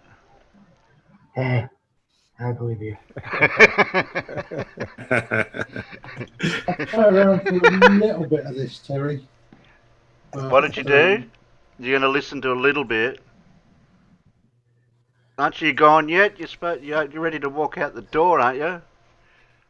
Well, I want to be up to the war. It only takes about a quarter of an hour to get to the War Memorial, so I've got 10 minutes. How are you getting there? In my power chair. Oh, okay. Which we nearly got to talk Hey. about electricity and batteries and power chairs, but we didn't get that far. Yeah, well, as far as I'm aware, it still runs on lead acid, so nothing fancy yet. One day, with my complete lack of knowledge, I'll make you a better battery. It'll run off of magic. Yeah, magic. Oh, magic batteries would be brilliant. And have an unlimited range. Yeah, that'd That's be a good too. freaking movie. It'll take you from here all the way to the moon, which is only 5,000 kilometers away. So, you know. Alan's always wanted to go to the moon. Okay, everyone got this, so we're ready. Yep. And this is part 2 by the look of it, because you remember last one, the video stopped short of him walking off exit stage left, so we'll see where he starts it from this time. But this is a completely new whiteboard. What, from last episode? What is he rubbed it all out and started again? I thought the last time it was all that. Oh, maybe I. No, No, I that missed was a Saturday, couple. didn't That I? was a couple of episodes back. You missed one. Yeah, I missed Saturday. Sorry. Yeah, you've missed one. This is sort of like part 2 by the look of it.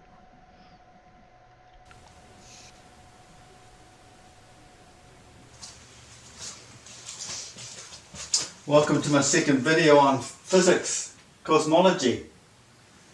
The hidden version. The one you're not told about. The one that's been around for thousands and thousands and thousands of years. Oh, Thousands. This is Wait a frickin' minute. natural. Thousands and thousands. That's 3,000. Okay. I was gonna say, is this that freaking nut job that was on? I forget whose channel it was. He had the video. Oh, this crazy guy. Okay, that's much. We've been following this crazy guy for a little while now. Phil's disappointed. All left all over the world in ancient texts. Everything that's been left by the Egyptians, the Greeks, maybe Roman, but every culture has it. Why not the Romans? What did the Romans ever do for us? Hey, you know what the Romans did? Aqueducts. The Romans, they made fun of me once. Toilets, And yeah. then- Yeah, What else? plumbing. Plumbing, The okay. aqueducts. Aqueducts, okay. Roads. Yeah. Roads, yeah, okay. Roads, yeah. and hey, concrete. Concrete's a Roman thing. Yeah, concrete. You never seen Life of Brian, but Punchy. That's what we're education system, yeah, okay, yeah. What else? Peace. The Roman language, which doesn't apply to us, but it's still important to be able to speak it. So, which may have been Latin, but still. I think it's gone over Punchy's head. What we're referring to, Alan. I think he's gone way over his head. Are you guys quoting Monty Python? Because I don't know. We're trying to, yes. Okay, it's funny because I actually didn't know that, but when I hear British people talking about comedy, I always just assume Monty Python. So that was an actual joke that kind of worked out. So I'll take it. Yeah, but remember, you're mostly not talking to British people here. Yeah. You're speaking to fellow colonists mostly. Yeah, but the thing is, if you're not Canadian or American, you're British in my books. Well, I'm not British. Paul's not British. John's not British. John's, yeah, there's a few of us. Yeah, you're all from the Dominions, aren't you? You know what? I'm pretty sure you've all had a cup of tea at one point in your life. You're all British as far as I'm concerned. On stone. Drinking tea makes us British. What's that, Paul? I said, does drinking tea make us British? Yeah. Only if you have cucumber sandwiches with it. Written in stone. Hieroglyphs. For this modern man, we're really clever. We couldn't figure it out. So, Oh, by a the couple way, of old coins. okay, the video is playing, but I can't hear it. Not that's a big deal, but it's. Can you other guys hear it? Oh, I can hear it. I couldn't at the time. Maybe it's just me. That's weird. Why you can't hear it? Can you play it again? God just came along and decided, no, we'll change it. We'll change it and have everyone believe that they live on the spinning ball. The side, bottom, upside down on a spinning ball, because we can make up a word called gravity. Okay?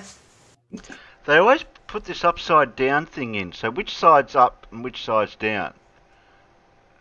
From our point of view, everything else is upside down.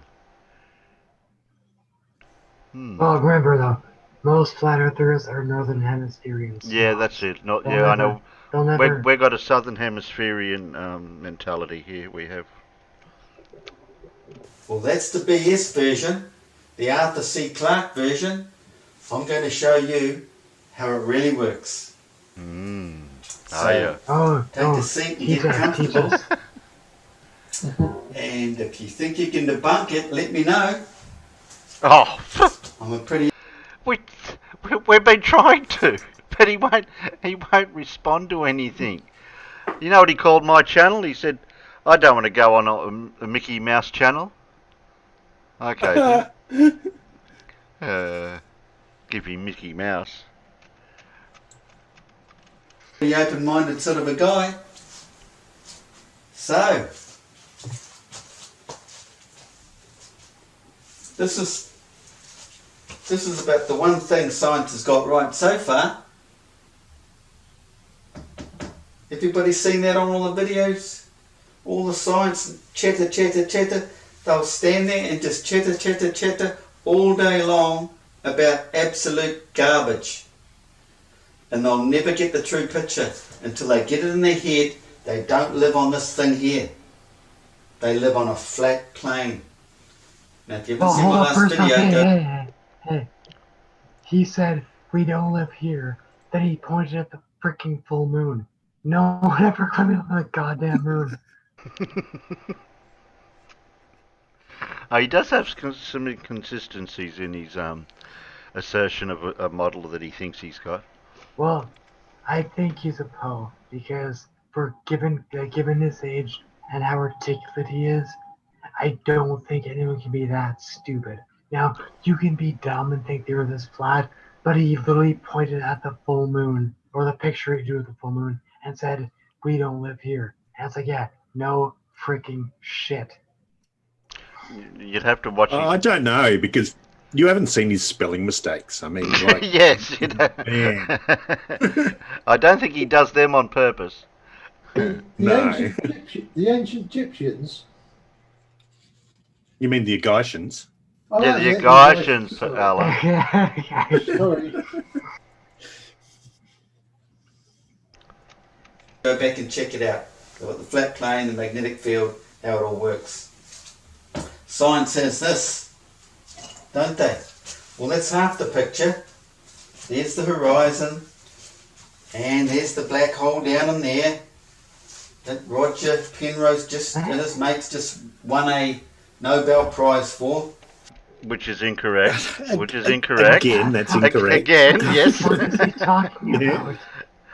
Well, if you Oh knew my what God. we knew what he was talking about, Punchy, we'd be able to explain it to you. But we seem to have a problem Well, with that. Okay, well, what I'm guessing right now from my very limited information that I've gotten from him is that he thinks space-time is basically two-dimensional, and that little gravity well is a perfect representation of what we claim is what a black hole is, which I think is a complete. Yeah, but freaking don't BS. forget the moon and the sun are in there as well, and all the Oh stars. yeah, And the stars. yeah. So And the of Milky course. Way. Oh, and the in Milky shape of a Way, yeah, and the snake. Milky Way, yeah, that's all in there. Right. So everything in this three-dimensional universe makes a two-dimensional gravity well because at one point he probably heard that the universe was, as far as we have guessed, somewhat two-dimensional to an extent if you look at it a certain way.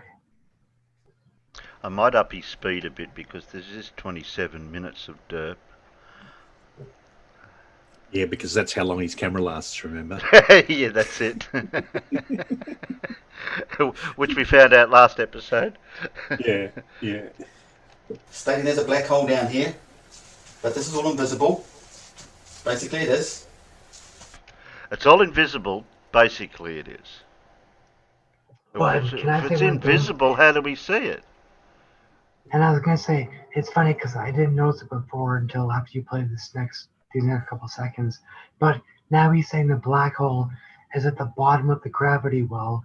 Well, in that case, then why aren't things being pulled up from the bottom of the gravity well, like from the other side, which is what we claim would happen from every freaking angle. Yeah, but he doesn't call it a gravity well. He calls it a vortex.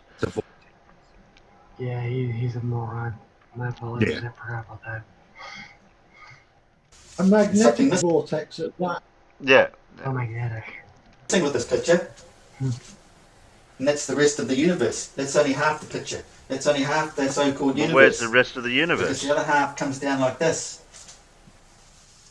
That's the flat plane of Earth. Well, there's your Centre boobs, north. Phil. That's what he wanted. There's a vortex in the centre north. We do not see. The sun is in there. Everything is in there. Looking down in there is looking down here. The ancient Egyptians and the crocodile. This is the Milky Way. The sun in there. The elliptic or ecliptic is in here.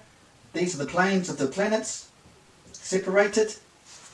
The blown up version. Could say Mercury, Venus, Mars. And they're all on a separate ecliptic plane, which is Which makes no sense at all. it doesn't. Whatever. Well, another thing is, Go. sorry, now they No, go. You when can it go. comes to their when it comes to their whole flat Earth belief of them being lays in the dome, the ecliptic planes and the differences between them make absolutely no sense. Like for instance, Mars. Now, I don't know all the different numbers over my head, but with Mars, if I remember correctly, I think it's between like 25 or 26 arc seconds at its closest and 13 at its furthest. When it's at opposition, I should say. Now, how in the heck does that happen on a flat Earth with a dome? Sorry, I can't answer It that. can't. Yeah, can't answer that. This is the depiction I've got to show that Venus and Mercury are passing in front of the Sun. This is what I came up with. Because in the Big Bang, there was a bang, Yeah. and this is the first time I've heard them state, the universe began due to heat and compression. All along, I've been stating, we get the voltage in the circuit from a closed system that built up pressure, and the magnetic field, bang, creates the... That's what I can't work out. Why is he attached to the Big Bang when that itself has been just changed a little bit from I think it was back in the 70s or 80s or something, wasn't it? The Big Bang theory came out, and they Yeah. and they and they're not too sure if that's really what happened, but that was just somebody's theory at that time.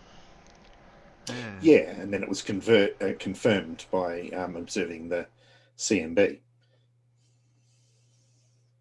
The voltage cosmic across microwave background. Yeah. the circuit.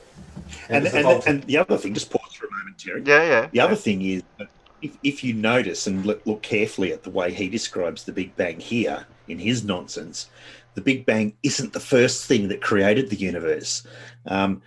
Things have to exist for Lindsay for the Big Bang to happen, because he says it's a result of the compression and the heat. Compression and heat of what? What? Yeah. And the magnetic field of what? You know, so he's saying that there are things there that exist before the Big Bang happened. So the Big Bang isn't the start of everything for Lindsay, whereas for us it is. Well, and the thing is, like, I'm sorry, I missed a bit. Pardon me. I missed a bit of what you said about that, but yeah, no one ever claimed that the Big Bang came from nothing.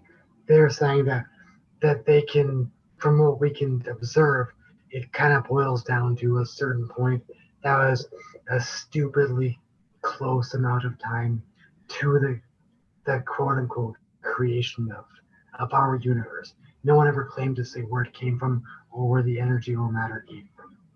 No, that's right. That's still a mystery. Exactly. That's a straw man on their part.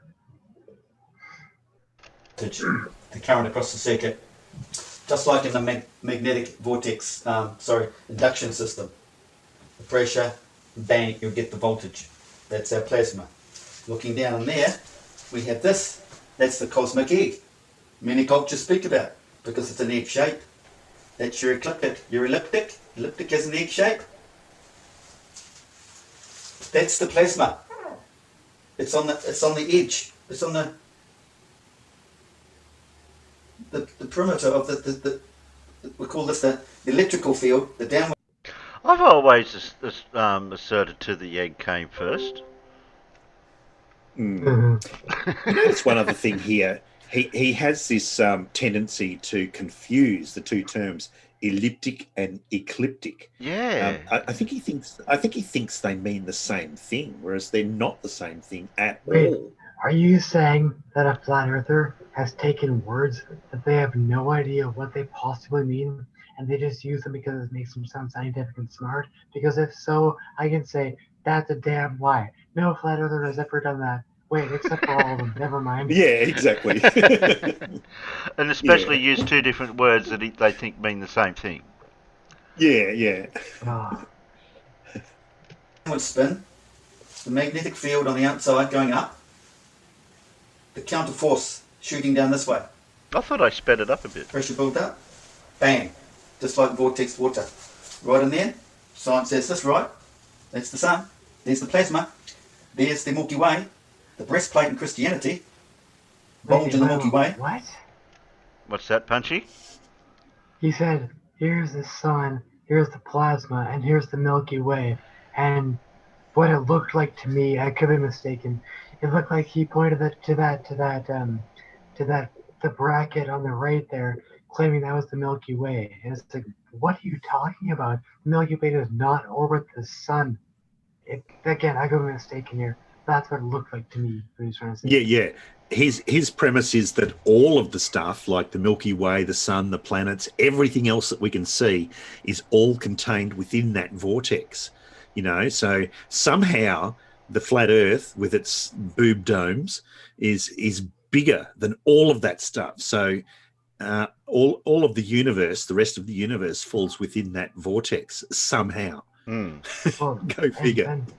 And first up, honestly, in that case, what is a vortex? Because I can guarantee you, no, I'm not going to sit here and pretend that I know all about Einstein's theory of general relativity.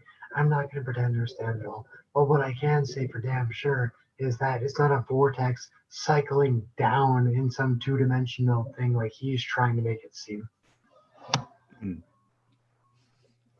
abreast of the sun.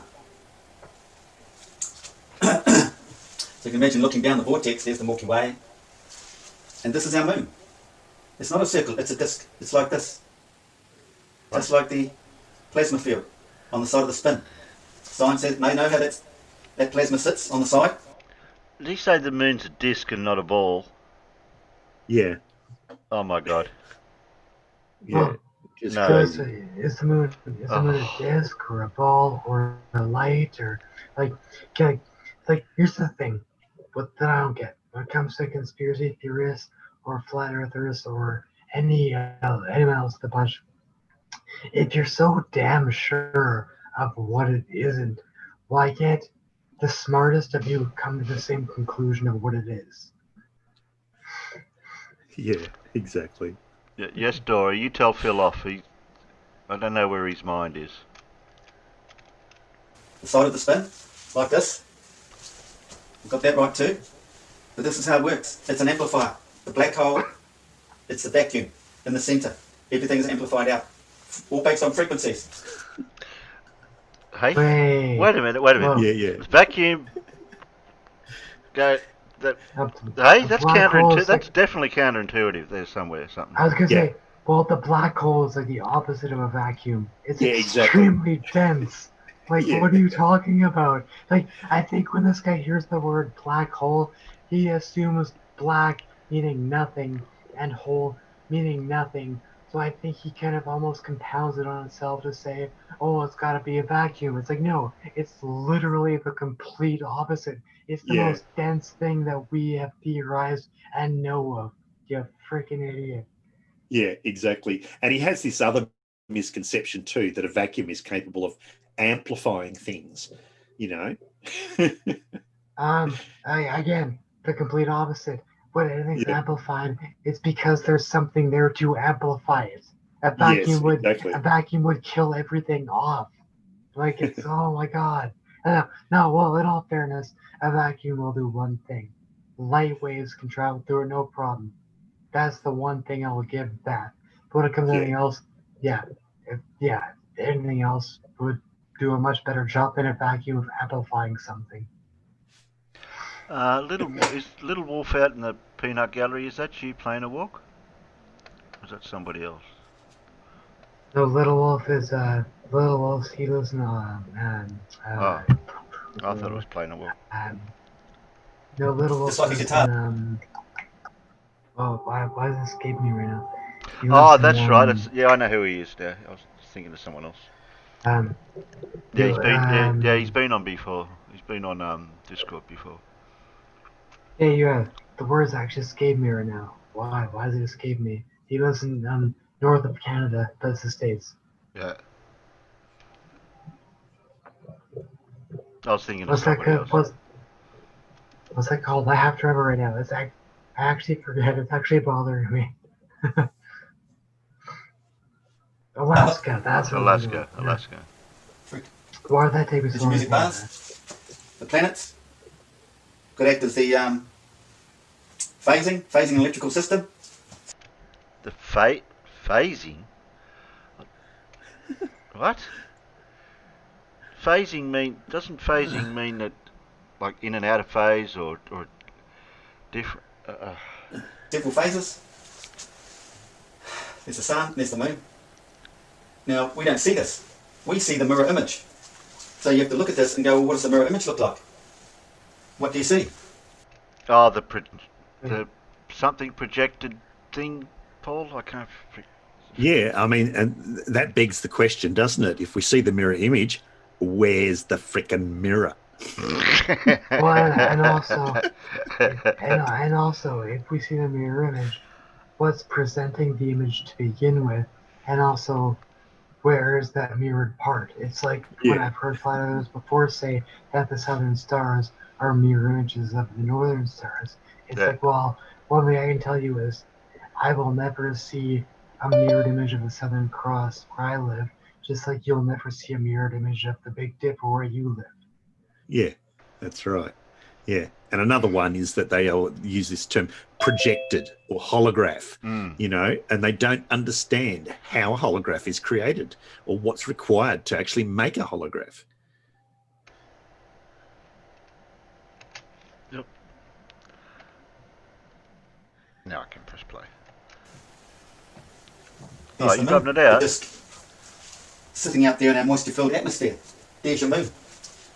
The moon is like this, the mirror image, cast onto a mirror. This is what you see. This is your full moon. We've all been led to believe that the full moon is opposite the sun. No, because this is the there's the Mooka. There's Stop.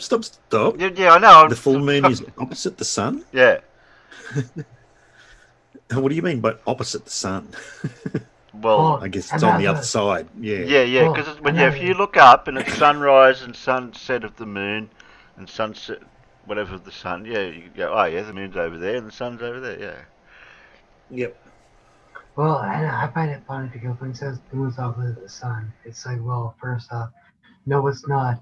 And second, if it was opposite like you claim, then wouldn't it always be a full moon? Again, now I understand that me saying that means that it's given upper premise. But at the same time, too, it's like, where is your counter explanation for it? Oh, he doesn't have one. Sorry. Hate to disappoint you. the bulge in the Milky Way. No, It's night time. We see all this. This is night time. The sun shines this way, out this way. What? The sun's like, what, is it a torch, is it? It just shines in one direction. That's like a Apparently. torch. The full moon is just behind here. They're so close. They're discs. They're discs. There's the moon. There's the Oh, sun. you just happen to have a couple of plates around. This is how you get your solar eclipses. Do you? The moon is moving, so it's the Hold sun. on, okay, pause it. Okay, do you all find it fucking hilarious how he really showed something being further away that was smaller than something in front of it? Just like how when the moon passes in front of the sun, it's smaller, but it's closer, so it appears to be roughly the same size. Like, oh my god, like, can they be any fucking stupider? Like, I'm trying to swear, but holy fucking crap, like, fuck me. Swear jar. Pretty well the same, but This- the moon's obviously. This brings back memories of Sleeping Warriors explanation. I don't know whether yeah. anyone remembers the Sleeping Warrior one with the crystal Oh. ball and the dinner plate and the torch. That was hilarious. Well, all I can say is, I'm not an expert, obviously, again, but isn't it funny how using the math that the experts do use, they can calculate it down basically to the arc minute or arc second, and it's always very accurate, and how the moon always passes in front of the sun and never vice versa. Yet they always claim. Now, in all fairness, I'm not saying he claims this. I'm just saying, the fathers in general, they always claim that they're the same distance away. So it's like, what do you want us to do? Like, what? What do you want from us? Why? But even the way he's representing the sun and the moon there, it's like as if they're right next to each other. They're not. There's no distance between them. a little bit further That's right. out from the centre, so it's 52 And the minutes. other and the other, like, let's address the huge elephant in the room. How does the Earth get in between the sun and the moon there then? To cast a shadow on the moon?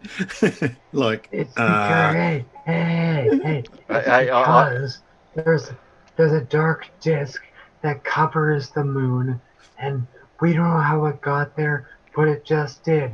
We don't need to measure it. It's just the Yeah. fact that it's there. I've got an. and we got a also theory. don't and we also don't know why it covers up nothing else. It only covers the moon. It doesn't cover up stars either side of the moon at all. Well, That's that actually really to do important. with the mirroring Yeah. effect of the dome to certain thing, something, maybe. I You know don't why? It's because the moon, it's closer than the stars, but at the same time, it's further away. So whenever the moon's cast in shadow, it's closer.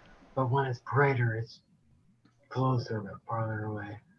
I don't know. I'm just trying to sound like a blurf here. I'm just trying to. Slower each day. This is what happens. Now, when it comes to lunar eclipses, I hope he drops a plate. you've got the magnetic field out here, the rotations in a vortex. This is your 23.4 degree. Yeah, Jingshu, no stars in the moon. Yeah, well, he hasn't mentioned half moons or quarter moons or whatever yet. ecliptic. I know. So you get your perihelion. Oh, here we go.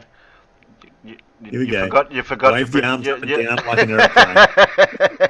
And as it moves up in the season, right up to equilibrium, that's the equinox. And then you're up there, aphelion. Yeah. Aphelion.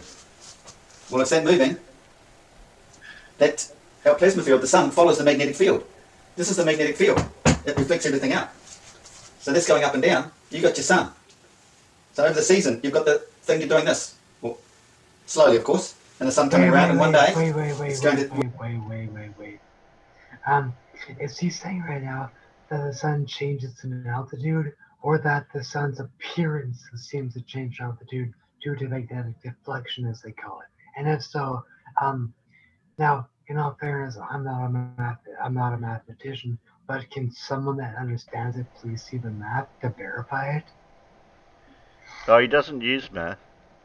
I don't think he Of does. course not. work in, bang on, get your full solar eclipse.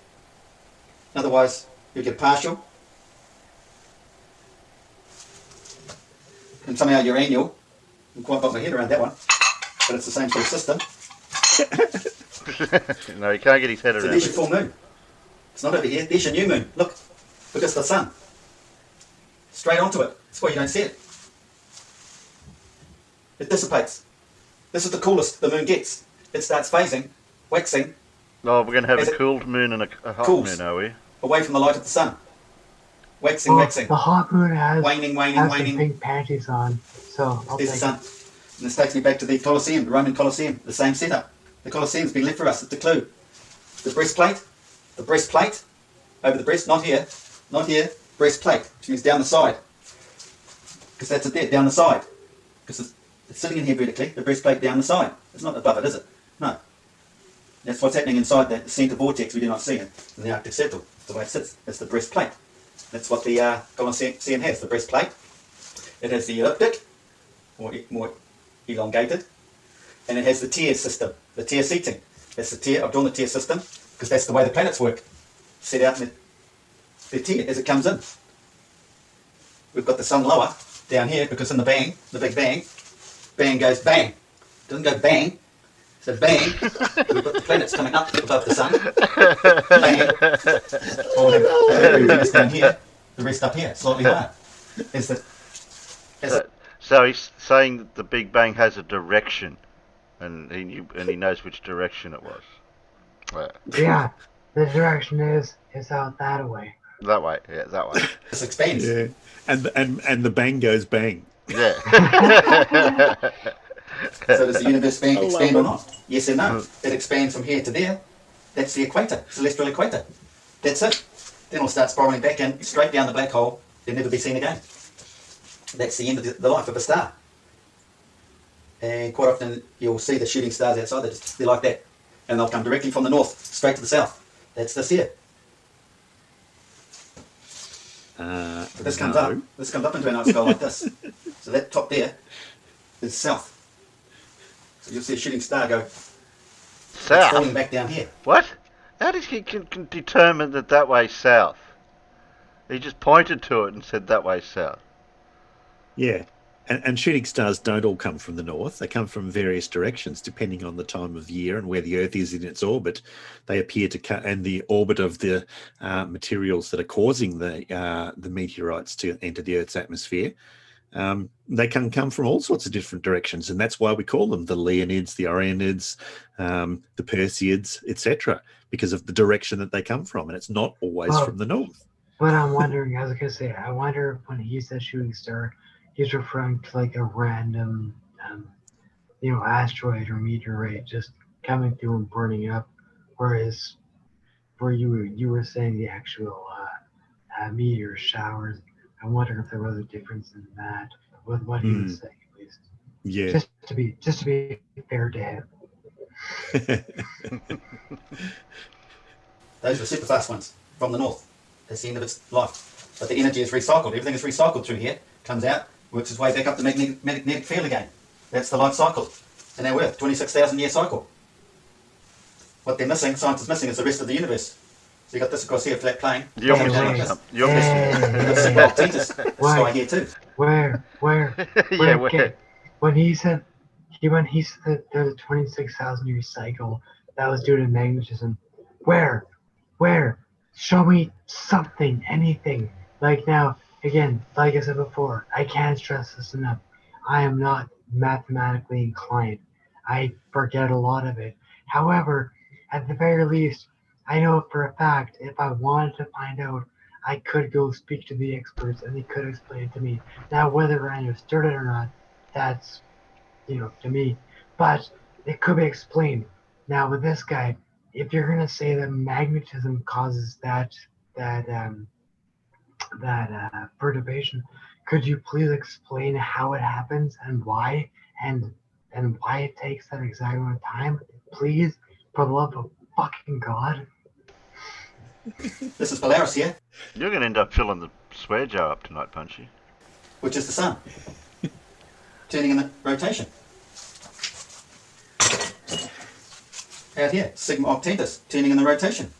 This rotation is coming off here. Because this turns. It's always turning. So that's turning, and the magnetic fields are flowing. Turning anti-clockwise. I don't think he's ever mentioned why it turns in a certain direction and not the other. I don't think he's ever mentioned that. Because that's what God wanted. So the light is travelling in the magnetic field. So the pretty pictures coming out of here, the amplification, amplifying all the stars, all the celestial bodies around here, all being reflected out into the flowing magnetic field. No, there's two magnetic fields. Comes out like this. You're missing the other magnetic equator. field You'll where see the this in my strings previous cross. Yeah. So this equator, like this, flows out. Yeah, but And your then you've got this other other field coming one, in. your Obviously not to scale. equatorial. So the fields come out of there and go down through the earth, come back underneath and out the south, then back down through again, back up out the centre. It's like a spiral. It winds over into the tropics, down to the ground, then comes back the other way, the negative, then up through the centre. This is how it works. It changes polarity as it goes through. This is how the earth works. They rotate like this, just like nature. No, Death. The PayPal link's in the description under my video. Fields, we come out. This is Einstein's relativity. Walking into a cone. You shrink away as you move south. Like folding a daisy down, all the leaves, the petals down underneath the earth. Same system. It's in a lot of my other videos. Oh, the petals, that's right. So, But one thing that I want to point out is his model, or so-called model, of what he's been doing and what he's shown us over all this time, is more complicated than what our actual model is. Yeah, and I doubt whether he could predict anything from it. He just described the rinse cycle for Blue's washing machine. here we have the egg, cosmic egg. That egg is turning a full rotation each day. It's an egg shape, but where the sun sits, it follows the circular motion. It follows a circle. This is the electrical side, and the moon is on the magnetic side. This band, I've drawn it like that because it's tiered, but it's not to scale, obviously. But this is the scientific Not to scale. Pause. The electrical side and the magnetic side. I mean, hasn't he ever heard of a thing called electromagnetism? That when we have changing electric currents, we have magnetic fields. And when we have changing magnetic fields, we usually have electric currents somewhere. The two are the one thing. I was gonna say it's almost like the two were intertwined in some way. Like the fact that that's the fucking name of it. Yeah. moon, and the sun. But this is how it works. It just turns like that. It just keeps turning. And the sun moves slightly quicker than the moon. So they're never overlapping until they get to this point, what appears to be this point. And this point. So that's every month. Wait, Stop. What? Which point was that? He's waving his hands all over the diagram. Oh, I know. Like He's just waving his hands around, going around to this point. Yeah, that point, this point where he's waving his hands everywhere, not pointing to any particular point. It comes to this point where it'll line up. One of my previous videos I showed this meeting on here, but no, I've got the whole system now. This is how it works. It's like I said, the Colosseum. You've got to think, everything we do out here is all done back in here, the non-physical world. We're out in the physical world. It's just like music. There's your music, there's your stage, there's your theatre, the amphitheatre, amplified, out. Your stage is there, you're amplifying to all the people in the audience here, in the stadium. Amplification, same thing. You're backstage. Did he say The amphitheatre? breastplate. Yeah, I don't know So if the it's breastplate is this bulge. amplification or... It's always turning with in the Milky Way. I think he Turning with said it. amphitheatre. Hmm. I'm pretty sure he said amphitheatre. It's not an amphitheatre, it's an amphitheatre. Same thing. You're backstage. The breastplate. So the breastplate is this bulge. It's always turning with in the Milky Way, turning with it. We've got this electrical circuit in the centre here, and outside is the magnetic field. Outside is just outside the electrical field. Outside here is the moon, just on the other side. And on that, this is the ring of fire, the actual ring of fire, not the ring around the sun, where the planets are. Narrow band, all the Should planets I go are sitting backwards then or forward? in. It's the ring. The sun's light follows the magnetic field of the elliptic tilt of the vortex. The light follows the magnetic field in the night sky. That was a good piece of word salad. Yeah. See that? The projection? It's what we see in our night sky. Nothing spherical. Nothing is spherical. Nothing is spherical. People think, oh, Okay. everything up there is spherical. Why isn't Earth spherical? But what's it got to do with Earth? Nothing to do with Earth anyway. If it was spherical up there. Everything is up there for the purpose of our Earth. And our Earth is down here. The sun creates the cosmic egg shape in the counterforce. The counterforce downward. The sun travels on the inside face of the downward counterforce of the magnetic vortex. Science knows that. They have the plasma on the side here. They know that egg shape in the counterforce. I'd like to know what Planets. science he's talking Everything about. turns the same way. No BS about the moon going one way. No, everything turns in this magnetic field. It's all turning the same way. Well, you'll get Venus looking as though it's got an opposite spin. Well, it's something to do with where it sits next to the sun. It could, the forces could be blowing it the other way because it is the counterforce. I've done here. This is the counterforce. This is going one way. This is the other way. Arctic magnetic vortex, the expanding universe. Not. It only gets to there. Then it goes down through the Earth, back up to here. What's that one? Down there, back up out there. Oh, that one, yeah. Yeah, that's that one. Planetary celestial speeds and distances in science is complete garbage. 25,000 light years is not even 25,000 kilometres. This is what happens at the equinox. Oh, what? Because what happens, this is elongated during the Did you miss that, Punchy?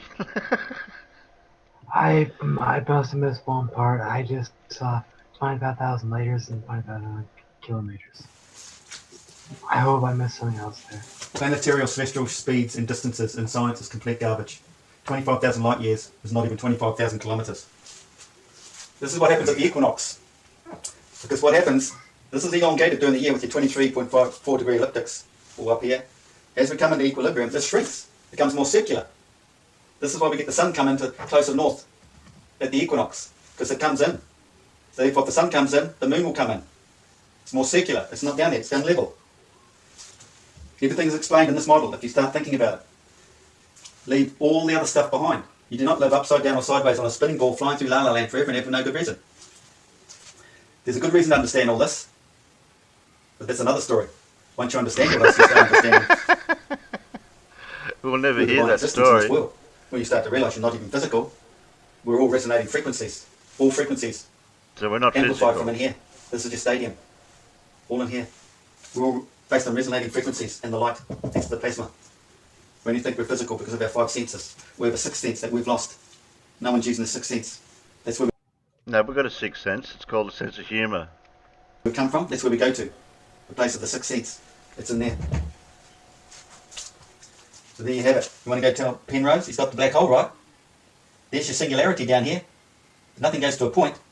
It goes to all the ring of fire, the planets. That all gets lost in the sun. The sun burns everything up. But it'll still get flushed out down into Amente, or Hades, into hell, which is the negative, before it comes back up. And energy, new life is created by the moon. This is considered being in the chamber, the sun and the moon, getting it on. And this is when its full birth comes. Spiritual rebirth is the full moon, the magnetic force of that. Full moon gives man the spiritual rebirth. This is the whole religious story here. And spiritual rebirth, the ultimate, comes with the solar eclipse, following a solar eclipse. The solar eclipse is at this stage. 17 days later was a full moon in Pisces. That's the Jesus story. Creation. So you get this picture here. That's the monthly cycle of the. Oh, that's a yearly. Well, the long story. That moves around. But that's how the moon. Getting it on there, Wolfie. I heard that. That's the centre of Earth there. The centre is back here, between there and there, or between the sun and the moon. Centre.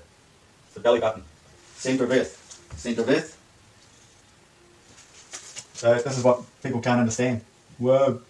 Well, Einstein knew. He knew it was that his pedals? flat, and that's why he tried to figure out how all this works. Everything reduces as we come out. The energy, the main field is back at the equator, and it starts reducing down. The energy doesn't reduce, it's just the way the magnetic fields are, because we're living in a magnetic field. Let me show you something.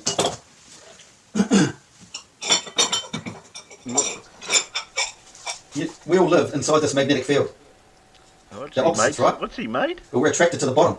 We're attracted to this. Everything in our what we perceive in the physical world lives on this earth down here, attracted to that force. That's why it's hard to get up. We can't get out because we're the opposite to under there.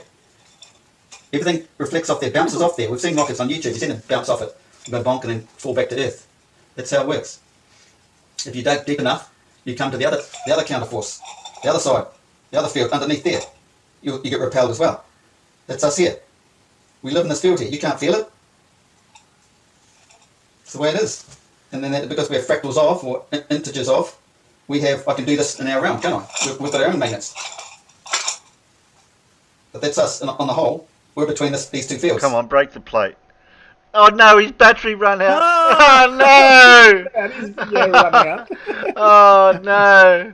That's happened twice now. I have to tell him to shorten his video so his batteries doesn't run out. And how long would he have been kept going for before he realised? Sort of feel like you're left short, doesn't it? Because his battery runs out. You don't hear the end of it. Oh dear. Bugger.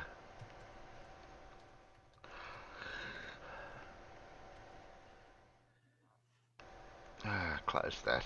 Close that. Close that. Here, Punchy. Just for you. Got a present for you. Oh, I don't know if it'll come up on your screen. No, it won't.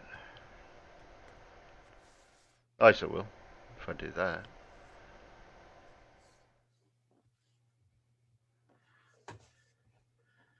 All right.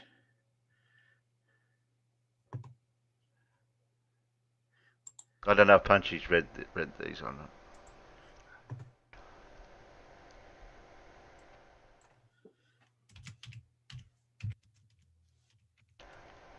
Back to there. Back to there. Back to that.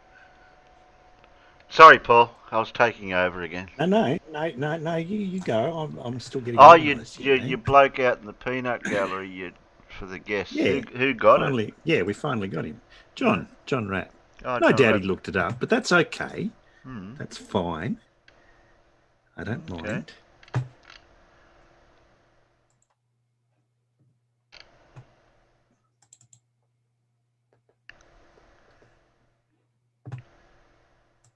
Wait, I didn't know we had nut rules. Oh, little Wolfie didn't know we had rules. Yeah, we've got rules, Wolfie. Take a screenshot of them so you can keep them for next time.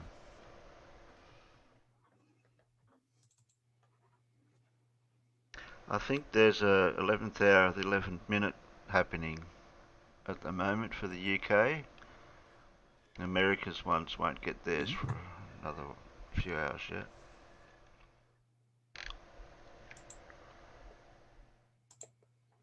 Well, I'll go make a coffee.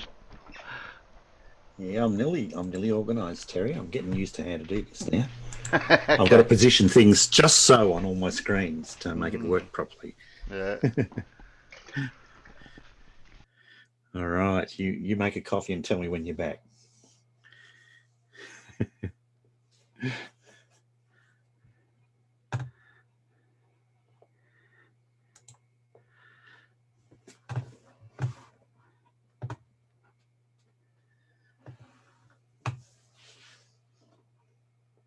I'm here, I just haven't left, but I'm muted. Okay. Might be an ideal time. I might make myself a coffee too. I won't be long. Who's on the panel that can ad lib for 2 or 3 minutes?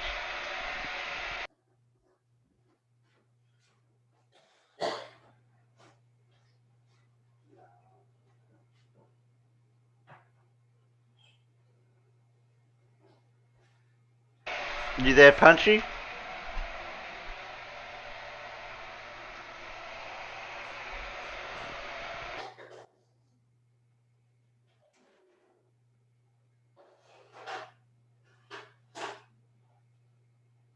Everyone's abandoned us. Sorry, I'm here. Yeah, I seen that Tooney was doing something there earlier. I didn't get to watch that. Can you give us a brief overview of what you did? Me and MC Tune. Sorry. Oh, what's going on?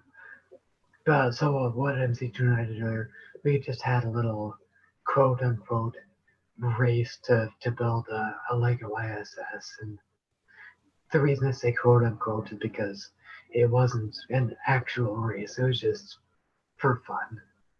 So we just basically had a chat with him, myself, Mr. Serious, this other person that's new to the community by the name of Jon Snow.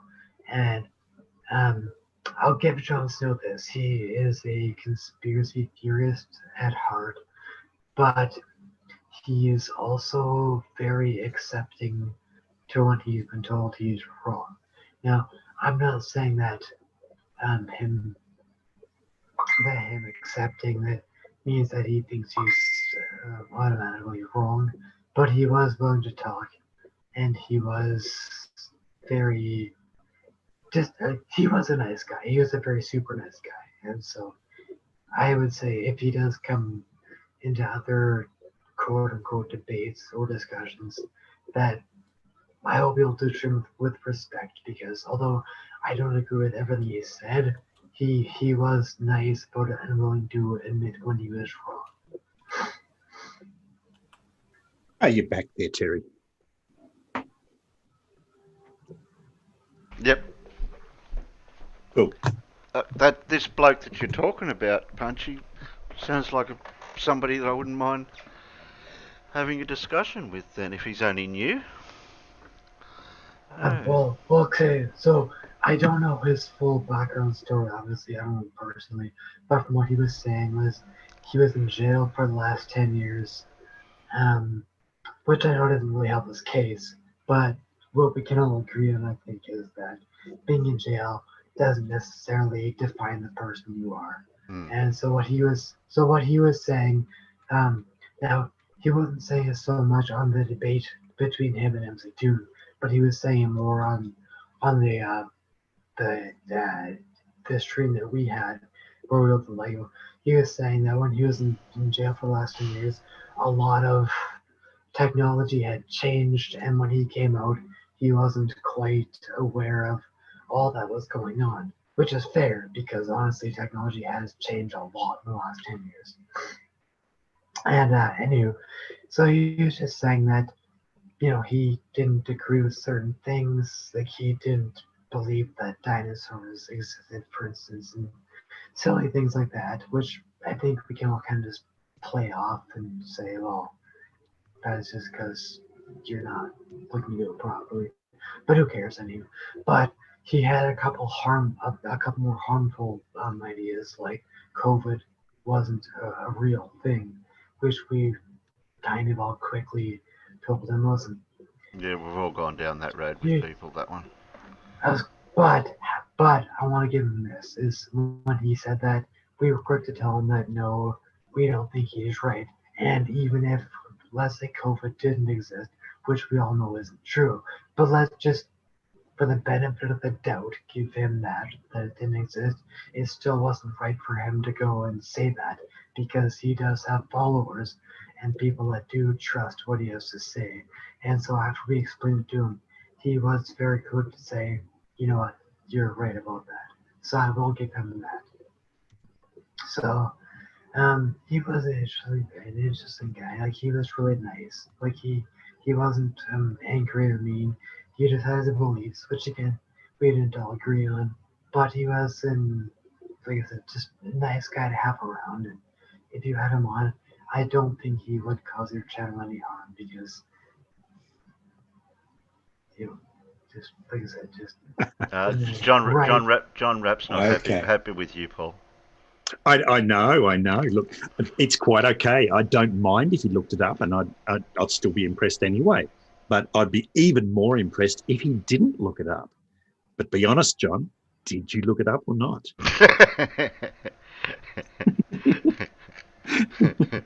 He's not going to tell you now. Yeah.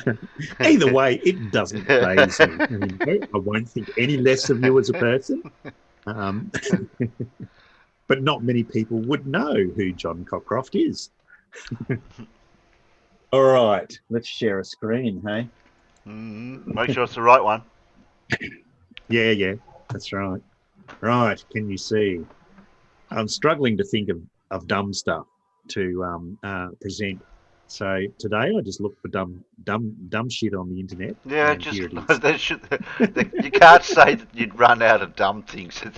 The world's full of it. Yeah. Blue Marble Science says, look up what? The name of the scientist of the day, Blue Marble. All right, John Cockcroft was. And why aren't you in here, Blue? You playing with your wood or your balls? Okay, let's get on with the dumb shit. So the first dumb shit I've got here is 38% of Americans won't buy Corona beer under any circumstance because of the coronavirus. Go figure. Yeah, I heard that one early on about that one. Yeah. These are the same people who think chocolate milk comes from brown cows. Yeah, that's it. Yeah. And only white cows have vanilla milk. Yeah, that's right. Yeah. Oh, and one thing too. I think what we all do know for sure is that if you put flames on a car, it automatically adds like 10 hours power. All right. Yeah. Has anyone ever got salmon vanilla from chicken that's not fully cooked? Salmonella. We haven't. Salmon vanilla. Yeah, okay. Salmon vanilla. Salmon Yeah, vanilla. salmon vanilla. Yeah. Oh my god. I'd give that back to him and say, look, it's not even cooked. I would, yeah. Is there any sort of book subscription for kids that exists where you order books and once you read them, you return them and get more? Oh, Gee, I oh, wonder I wonder. that Oh, could be wait, called. wait a minute, Oh my wait a minute. God. It's called a library. It's called a library. Oh my fucking God. Yeah. Some Okay, people last are thing. very bright. So okay, if we're going by Facebooks, the funniest one that I ever saw was this person. Now I have no idea if they were being serious or not, but it made me laugh because they said if a father or a potential father has to get a paternity test, why don't mothers have to get maternity tests? Yeah, I've seen that one before too. That would be fucking laugh my ass off Yeah. because And speaking of books, like there were two ladies talking to each other, and one said, "I just don't know what to get my husband for a birthday," and the other woman says, "Well, get him a book," and the other one says, "Nah, he's already got one of those." One. Yeah, yeah. So my dumbass cancelled my credit card because I saw someone was using it in Europe, but I am in Europe and I am the one using it. Okay. Yeah. That'd be like if you went overseas, Terry, and you were using your credit card and your wife cancelled it because she saw someone overseas was using your credit card. Yeah. Yeah. Hey, but I'm using it. Yeah, that's right. Yeah. If a baby is lactose and tall of rent, how it drink titty milk? What? What the? Can you translate that one? It translates into if a baby is lactose intolerant, and so yeah, lactose, Yeah. and tall of rent, I mean intolerant. Tolerant, yeah. Yeah. How it drink titty milk? Titty milk, yeah. Titty milk, not Yeah. tidy milk, yeah. Yeah. All right. Stay on the right path, even if you have to walk alone, and accompanies it with a diagram showing everyone going down the right path and you going down the left path. Fail. That's the left path. Yeah. Yeah. Flaming gulls thought they were pinker.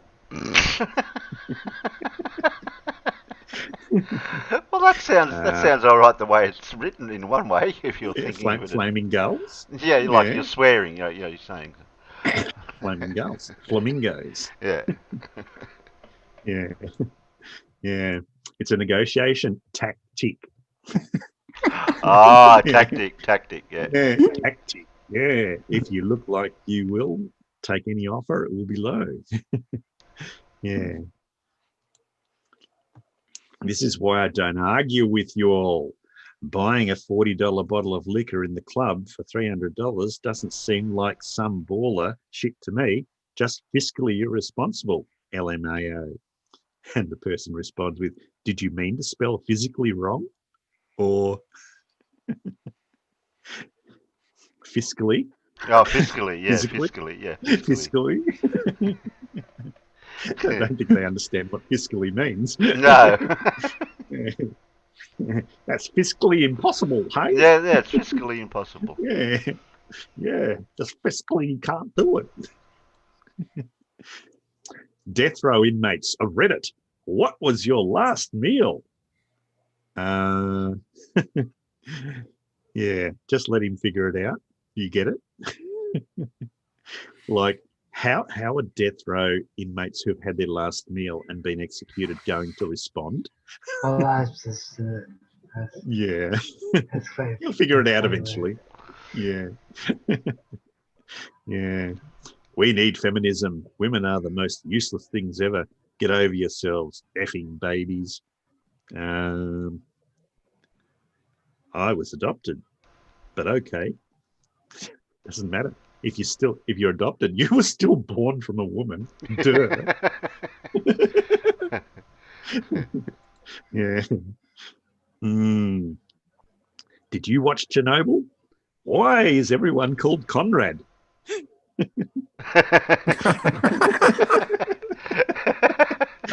Conrad. Conrad, yeah, they're saying comrade. It means friendly or ally. Conrad.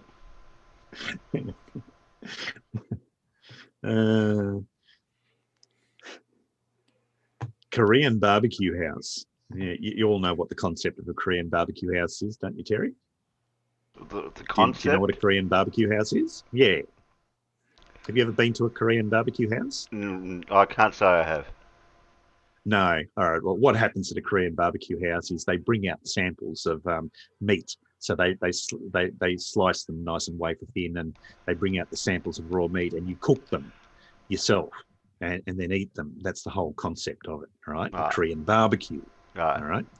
And so this guy's written a review of the Korean barbecue, and he says, came to this place for the first time and I was very disappointed. We ordered a whole bunch of food and it came out raw. Our server, Rich, was a very poor server. He didn't help us at all. When we tried to explain that the food wasn't cooked, he told us to cook it. Like, what? We came here to eat food, not be given raw meat. If I could give less than 1 star, I would, but I can't. Yeah, there's at the same Japanese restaurant. Yeah.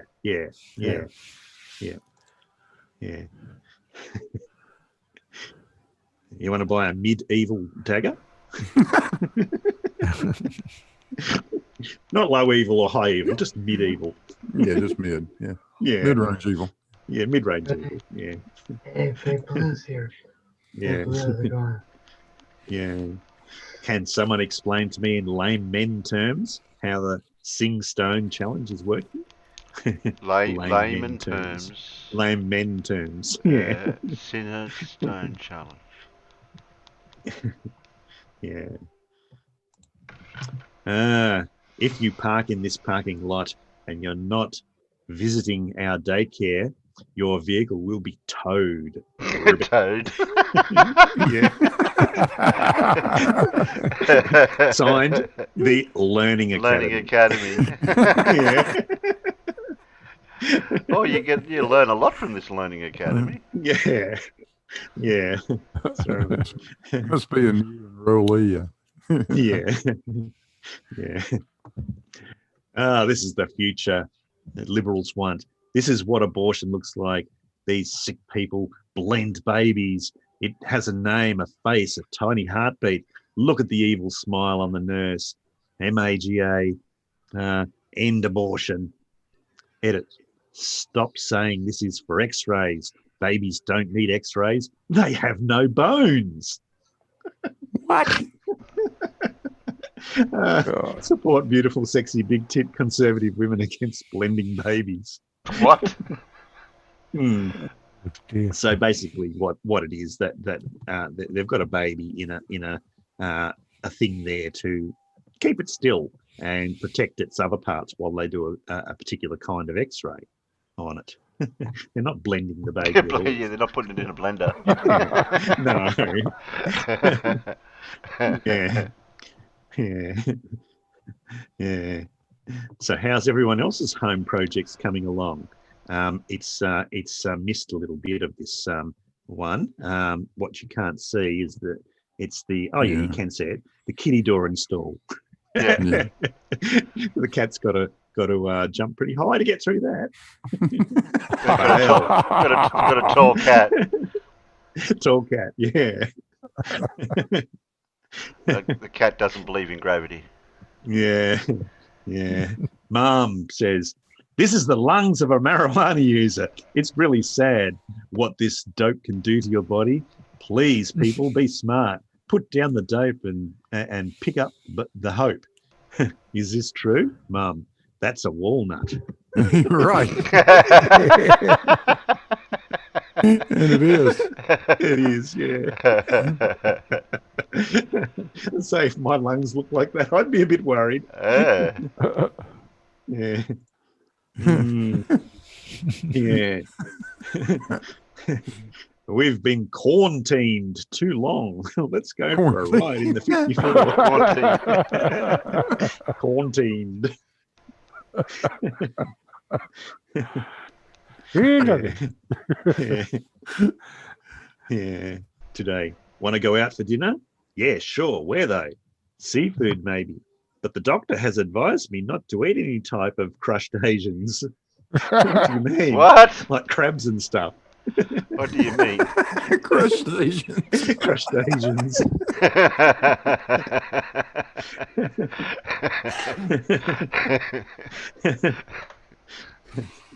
Yeah. What if a zombie, a pack of nips happen? What if a zombie pack of nips? What do you think it's Apocalypse. supposed Is to that read? supposed to be apocalypse? Apocalypse, Pack that's of right. nips. Yeah. A pack of nips. I had to think about that one. Yeah. Today's evening at 8:20 p.m. and 20 seconds it will be 2020. It will never happen in our lifetime again. And the response is, it will happen every day this year at 8:20 and 20 seconds p.m. Yeah. It will. And it He will. hasn't got a date in there. Yeah. All right. Why does the sun look like a ceiling light? I just realised the reflection from my window was showing, and it actually is a It's a ceiling ceiling light. light. Yeah. That's a fluffer will grab that one and show us. Yeah, that's right. Yeah. Yeah. Just read something about replacing "I'm sorry" with "thank you." So instead of saying "sorry I was late," say "thank you for waiting for me." Replacing negativity with positivity and gratitude breaks the "I'm sorry" cycle. Powerful. So the response to that is, "Thank you for letting me sleep with your sister."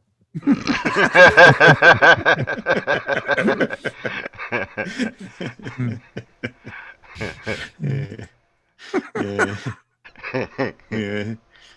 My Olympic condoms have finally arrived. Think I'll wear gold tonight. Oh, God. Maybe you can wear silver instead and come second for a change. I like that one. It's one of my favourites. I got no idea what that could have written if that was. Yeah, what does that mean? Explain it to me, please. Yeah, I'm just going to leave this here. You can vaccinate your kids and then hold a raw potato to the wound where the needle entered, and it will suck the toxins from the vaccines out, leaving only the non-toxic parts. It's a great way to stay healthy and thwart big pharma. Yeah, no. I don't think that works. No. Unless you're back at Vocta. Now, you've all done this at some stage in your life, haven't you? Looking for your keys. Yeah. And where are they? In the car door. I've done that. Yeah.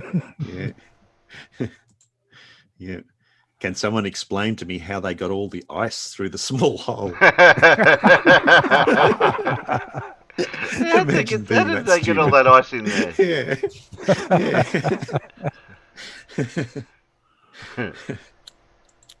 Yeah. 50% more, and he circled it saying, how is 18 ounces 50% more than 12 ounces? Well, like you say, there are two kinds of people in the world. those that don't understand maths, and those of us who look after them.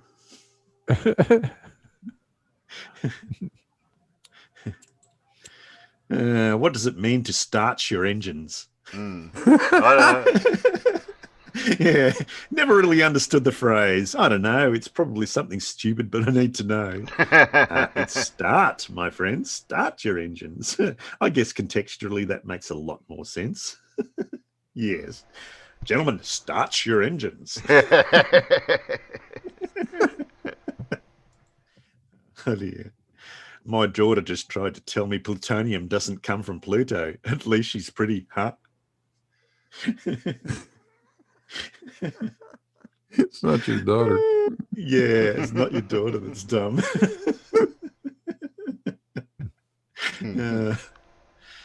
When I was 6, my sister was half my age. Now I'm 70. How old's my sister? 35. Let's have a hard one next time, please. No. Oh, God. Magnifying glasses. Mm, Mm. yeah. Aisle 8 and aisle 9. Oh, what? Aisle 8 and aisle 9. That's how you spell aisle, isn't it? As in AISLE? No, I apostrophe double L. At least they Aisle. spelt 8 right and 9 right. Yeah, that's right. Yeah. And they got them in the right order, Yeah. like 8, then 9. Yeah, yeah. It's a Wilbelow sale. Oh, okay. Yeah. The Wilbelow. Yes, I was gonna say, Alistair, I'm going to just hang back in the audience for a little bit. So Yeah. Fresh veggies. Veggies. strategies. Oh, good lord.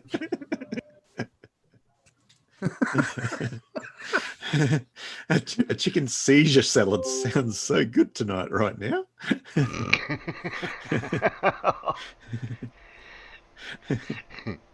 Oh dear. This one's great. Just realised that these little bumps on the steering wheel are in braille so that blind drivers have no trouble finding the horn to alert other drivers when necessary. Oh, geez. Seriously. Oh, Well, you've got to be politically correct. Well, you know. do have braille on some radio, the old radios. They used to have a little indentation for the numbers so blind people can find the radio stations. Oh dear. Yeah. How do people drown laughing my ass off? Just drink the water, lol.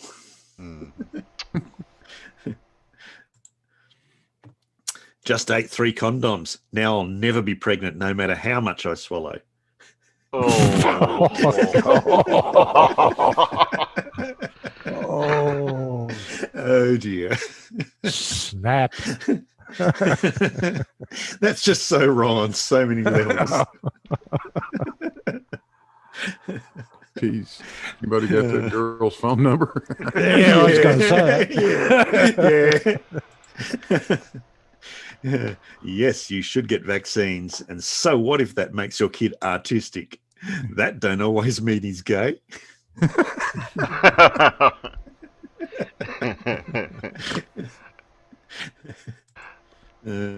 Ford time piercing my nose.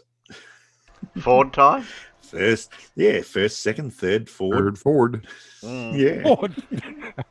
Beard. Yeah. Yeah. I lost my 710. Where can I find a new one? So I realised I lost my car's 710. Where can I buy a spare part of it? I've noticed Looks a lot like of cars have got that on it. It must be a foreign thing. Yeah. Lol. Watching the Titanic, such a beautiful movie. It always gets me. Makes me want to go on a cruise like that one day. Go on a cruise like that. Yeah, Okay. sure. I don't think that's going to end well. Mm. And there you go. That was the funny shit. Oh, they were funny, those ones. All right. And now, Right. Dun, da, da, da. We need a theme. We need theme music for the quiz too.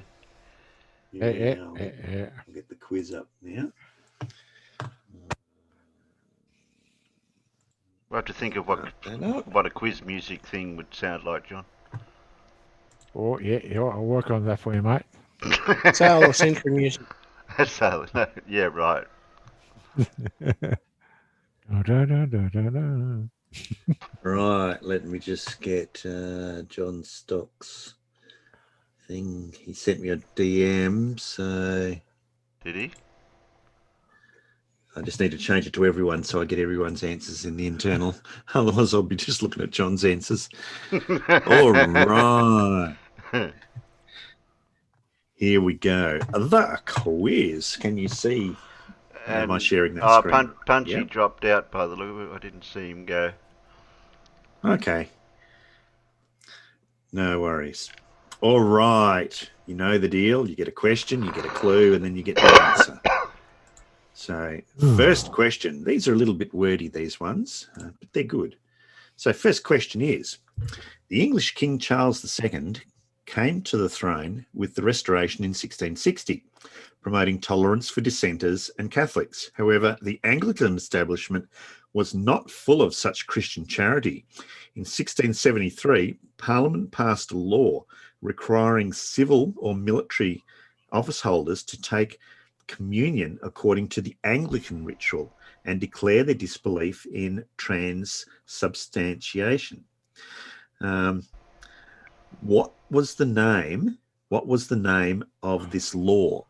Does anyone know what the name of that law Is it a was? common word that or phrase that we should know, or is it something Yeah, that it's a if you bit? know a little bit about your history, you should know this. It's a reasonably tough question. Okay.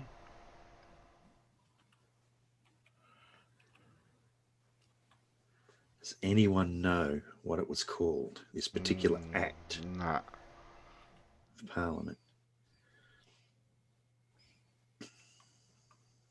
Death said punchy, sorry, swear bill. Yeah.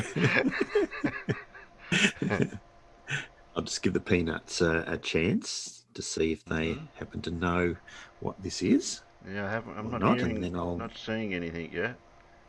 No, I'm not seeing anything either.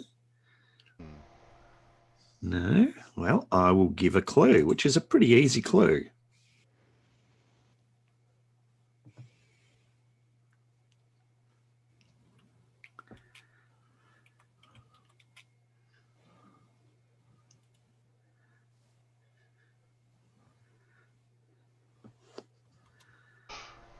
The clues in that, what's on that It there, is. or some of It the word? Is there a definitely word? is. The answer is in there. The actual answer's in there. The actual answer's there.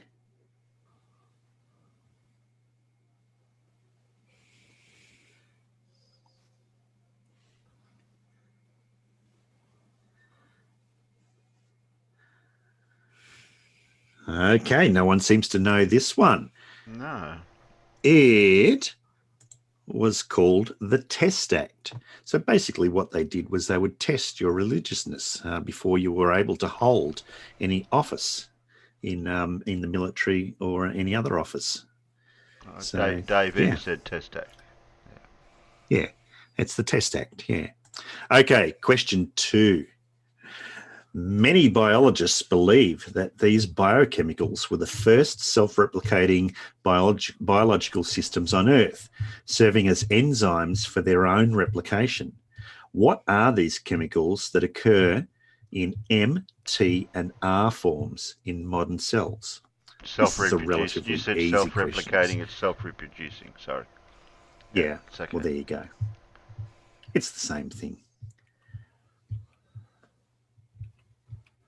M, T, and R forms in modern cells. Yeah. Biochemicals.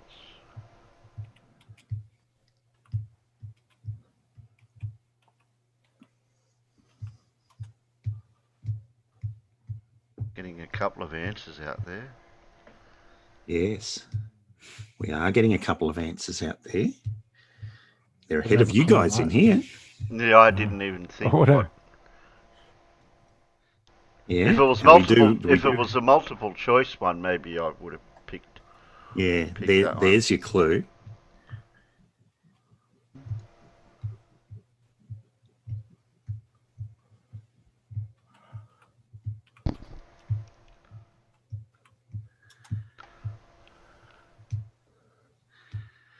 Okay, so we do have a couple of correct answers, Vroom Fondle and Zebulon81 with RNA, ribonucleic acid. Okay, cool. As opposed to DNA. Blue had a good go at it, amino acids. Yeah, he had a good go at it, yeah. Yep. Wow. Okay, question 3. Here's a long one. Okay, the author of this work is probably responsible for the 3 religious poems found along with it, one of its few surviving manuscripts. Written in Middle English, its dialect indicates an origin of about 150 miles northwest of London. Its so-called bob and wheel stanzaic structure is unique in English poetry.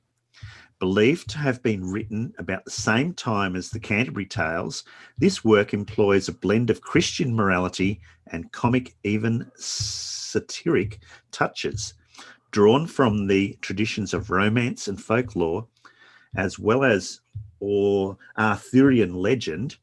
Name this great medieval poem. Does anybody know what it is? Medieval poem.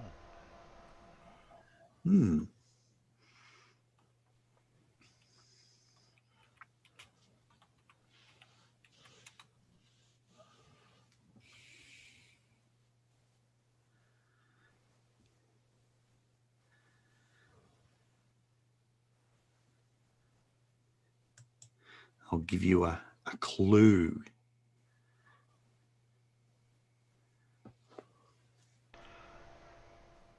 A guy with an axe on a horse.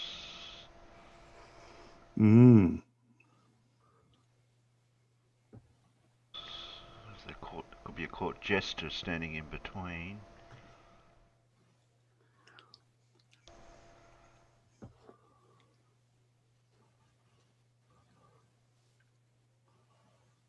Harry Potter does tell us. No, it's not Dante's Inferno. A clue would be in the colour of the bloke riding the horse. Oh, I'm not good with colours, so that's me out.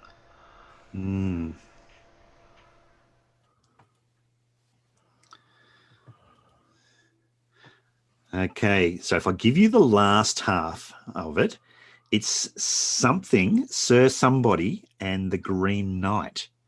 Who knows who it was with the Green Knight? Has anybody heard of this tale?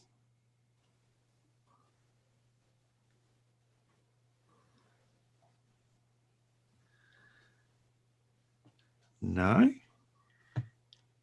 Okay. The answer is Sir Gawain and the Green Knight.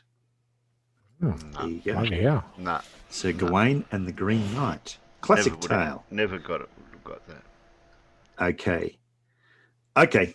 This one here is a reasonably easy one for anyone who knows a little bit about science. This principle governs the structure of the electron gas in metals and, more generally, the statistics of odd spin half particles. It is also responsible for the degeneracy that keeps neutron stars from becoming black holes. Name this principle that says that no two electrons in an atom can share the same set of quantum numbers. Oh, crikey.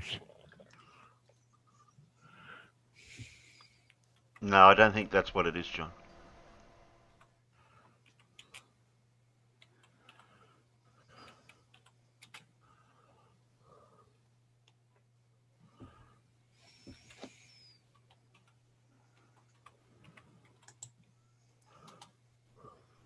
So that's the clue.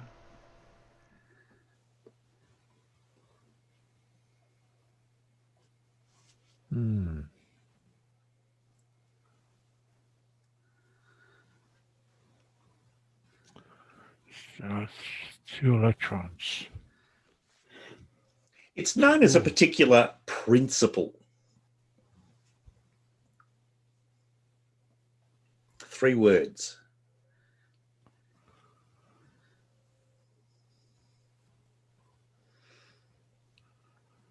Chemists will know it and physicists will know it too.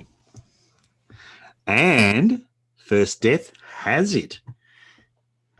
It is the Pauli exclusion principle. Oh, I wouldn't have Basically got that says from that the clue. no 2 electrons can have the same quantum number. Okay. All right. Here you go. You'll know this one, Terry. Quick.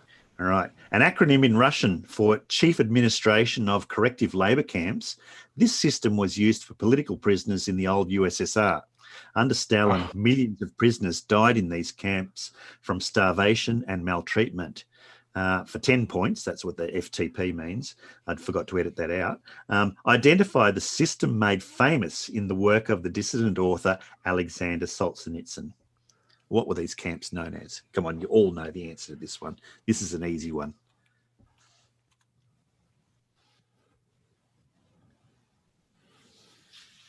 Correct answer, John, but wrong spelling.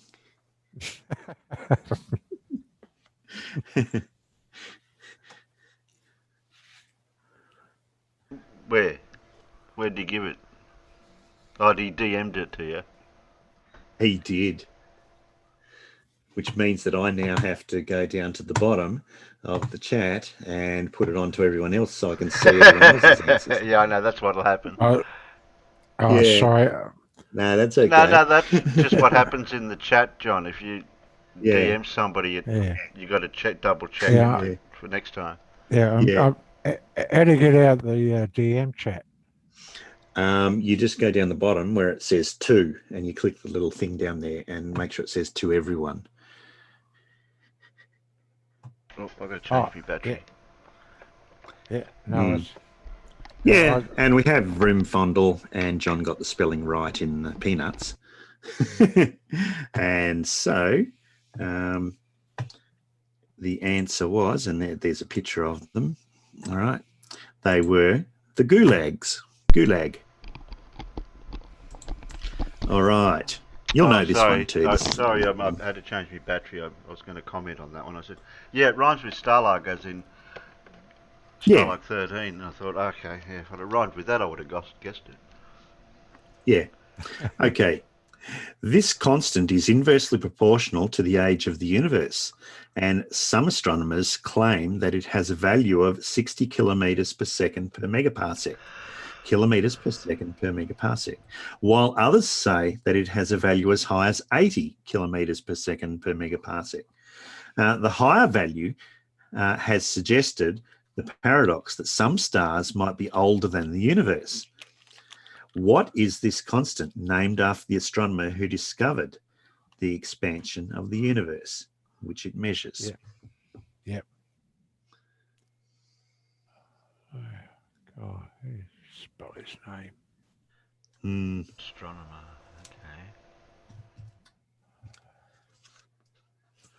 Okay. This is a pretty well-known constant. It's been in the news a lot. Mind blank.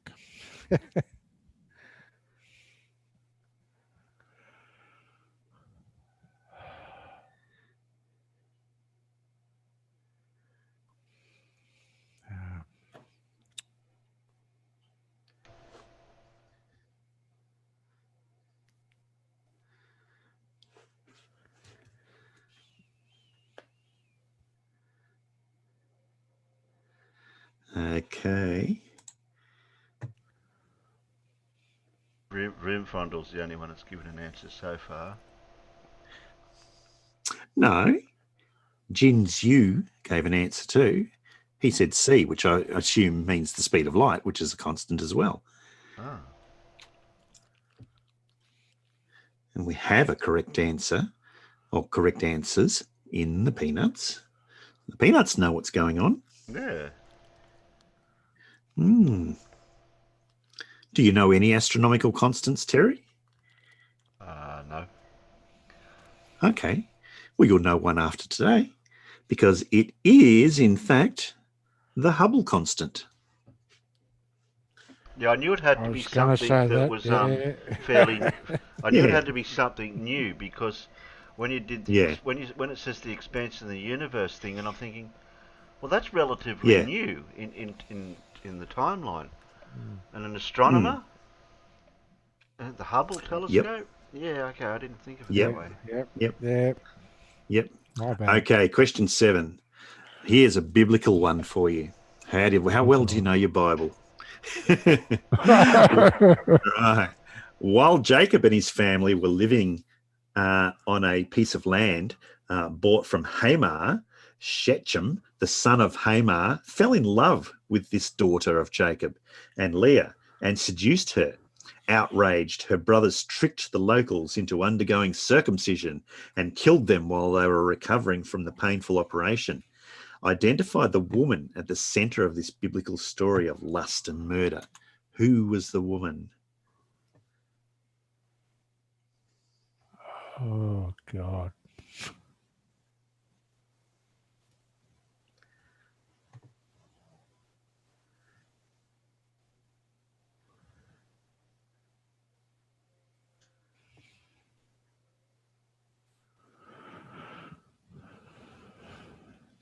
We'll never clue, mate. No. Probably heard of her. Right, that's the picture, but that's not really going to help you. No. Okay. Okay. It's just a depiction. Yeah. But I will give you another clue, which will give you an indication. It's not Jezebel. It's not Cassandra. But as soon as I say this, you'll know. There's a song that has the lyrics in it. Someone's in the kitchen with who?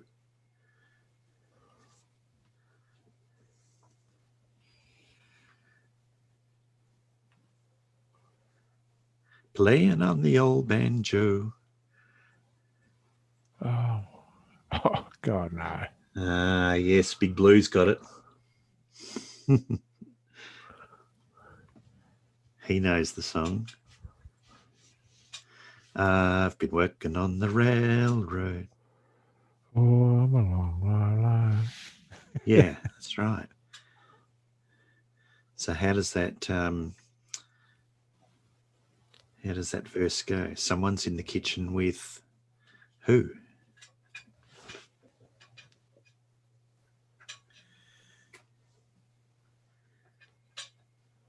Not Lila. And Jinzhu got it. It's Dinah. Dinah is the name. Well done. Okay. All right. Question 8. He married Billie Jean Jones, the widow of a country music legend, Hank Williams, and was himself a successful country singer with songs like Honky Tonk Man, I'm a One-Woman Man, Coming Home and All Grown Up. He then began to record a series of saga songs that crossed over to the pop charts. Among these were Sink the Bismarck in 1960 and the title song for the John Wayne movie, North to Alaska. Name this singer, killed in a car wreck in November 1960, whose greatest fame is from his 1959 song, The Battle of New Orleans. Who was this country music singer? I know the title song for the John Wayne movie North to Alaska. I remember that. I can hear that tune in my head. It's going to pop out for 30 seconds. The cats come in and I need to lock the back door. Okay.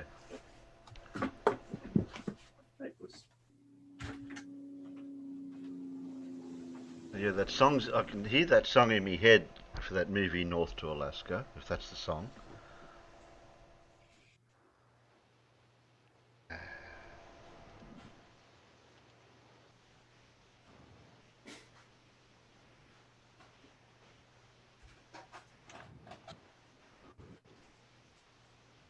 Any idea, Blue?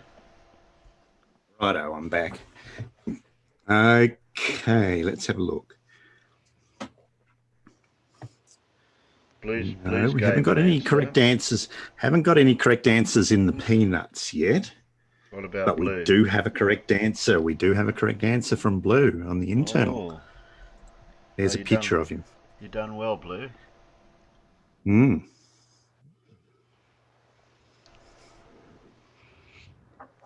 Yeah, Vroom Fundle, like I said, he actually crossed over from country music into more pop sort of stuff. So not all of his stuff is country music.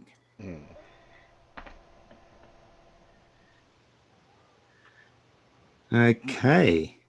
So it doesn't look like anyone's going to get this out in the peanuts. It was Johnny Horton. In 1814, he took a little trip. Yeah. Well, Jinzhu got it out in the chat. Johnny Horton, just as I said it. Yeah. Okay, question 9. Yeah, question 9. He had to wait. No, but he wouldn't have heard it though. He wouldn't have heard it. No, they had to wait for the delay so yes. that it Yes. Yeah. Okay, question 9. Some molecules will rotate a light beam as it passes through them, and these molecules all come in 2 different forms. In fact, sometimes these forms are so different that the human body can use one but not the other. What property do molecules have when they are not identical to their mirror images? Does anyone know what this is called? A great example of this is lactose, because the lactose that the cows make is the wrong kind, and a lot of people can't digest it. We're one of the only animals that actually still drink milk after we've been weaned. Mm.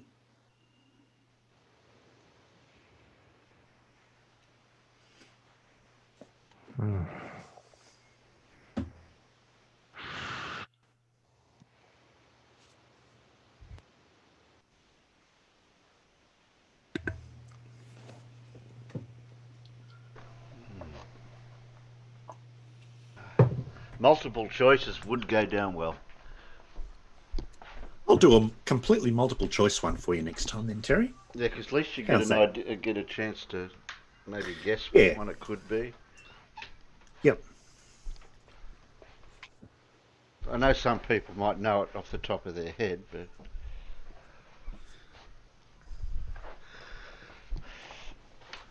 Yeah, Vroomfontel's right. They come in L and R, left and right. Or there's a another Latin way of saying it, I think. And Jinzhu has it correct. Yes, it is chirality or handedness. wow. Okay. Yeah, where you can have like a mirror image of the molecule, but it's not quite the same as the original molecule, and so the body can't use it. Yeah. Okay. Question 10. Though his parents were musical, one writer described his birth as similar to having a mountain range appear suddenly in the backyard. As a baby, he hummed instead of crying. By age 10, he was studying at the Toronto Conservatory. As an adult, he was hailed by some as the greatest pianist of the century, but derided by others for his willingness to improvise from the original composition and his eccentricities, such as gesturing, singing, fidgeting, and even reading magazines in the middle of performances. Eventually, he became quite reclusive, hypersensitive to both criticism and germs. Name this Canadian who died at the age of 50 in 1982. So who was this famous piano player? Does anybody know?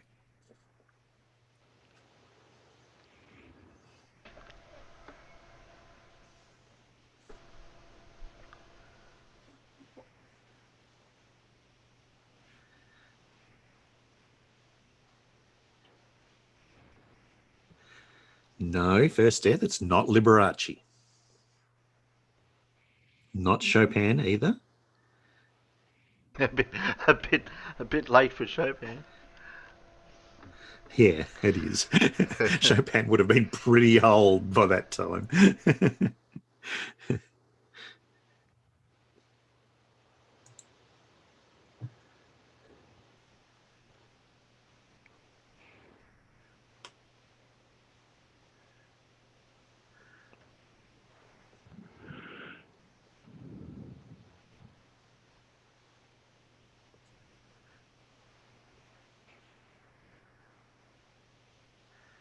I'll give you a hint. His first name was Glenn.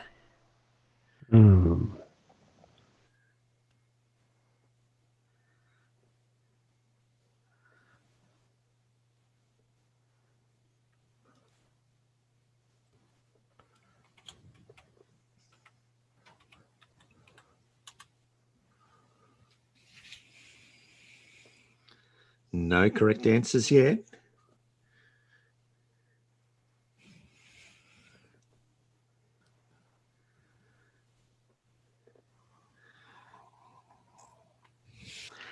There's a finch that has the same name as him.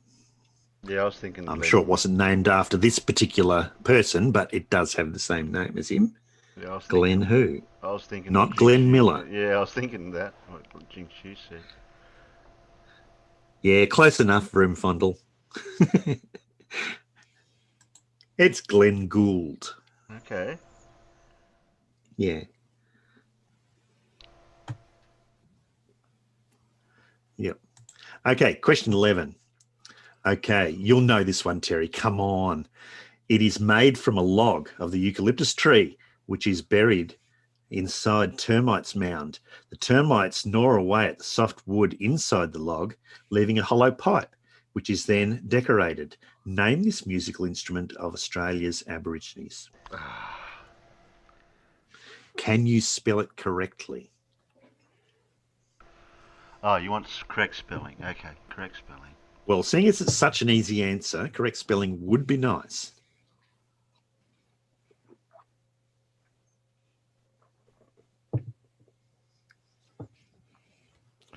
I'm going by Queensland spelling.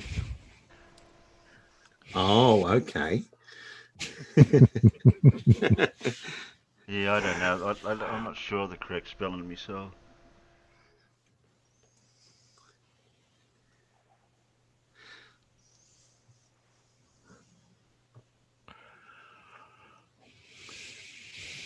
I'm just phonetically saying it in my head and just trying to spell it. Yeah, I know what you mean, Terry. It's not spelled correctly, Terry, but good attempt.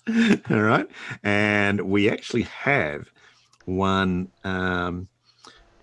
correct answer in the chat. You all know that it's a didgeridoo. Okay. We got John Rapp, and first person blues one was Zebulon 181, I think. What? I'm reading blues one. Didgeridoo. Yeah, and the correct spelling is in fact Didgeridoo. Didgeridoo. Yeah, I didn't Good think on mine you, was Blue. right when I looked at it. Yeah. All right. Yeah. Question 12. Here's an odd one. The new Tokyo International Airport at Narita handles almost 1.7 billion metric tons of cargo each year. LAX, Miami International, and JFK handle somewhat less. However, the largest cargo airport in the world isn't one of these major cities. It is in a southern city whose metro area has a little less than 1 million residents. Name this city the hub of FedEx. Who knows where the hub of FedEx is? What city this is? Oh, Big Blue's quick on this one.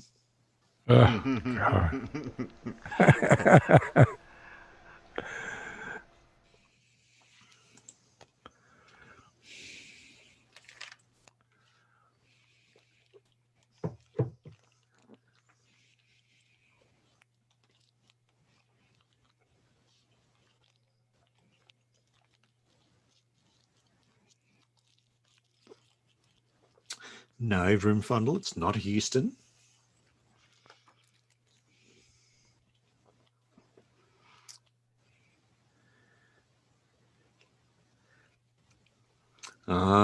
Yes, and we have a correct answer. Internal and in the peanuts. It is Zebulon 181 with Memphis, and Big Blue with Memphis. Correct answer is Memphis. Okay, question 13. The Fermi Prize, now awarded by the US Department of Energy, recognises exceptional scientific and technical achievements in the development, use or control of atomic energy. Its first winner was Enrico Fermi.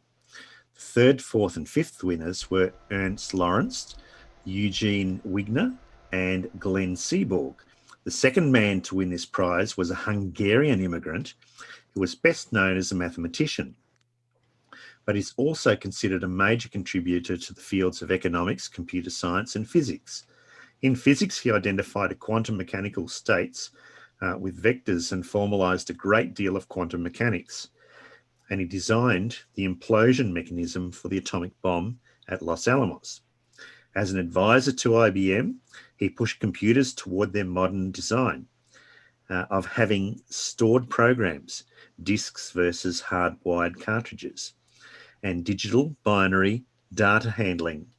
Name this former Princeton professor who, with Oscar Morgenstern, invented the field of game theory.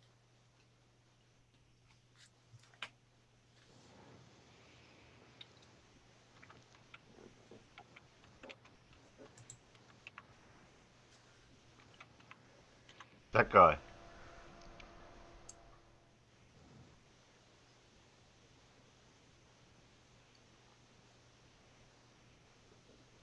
Yeah, that guy.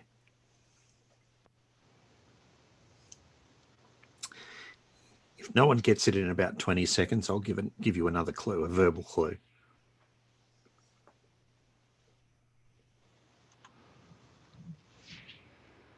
Wow, John Stock. I am impressed.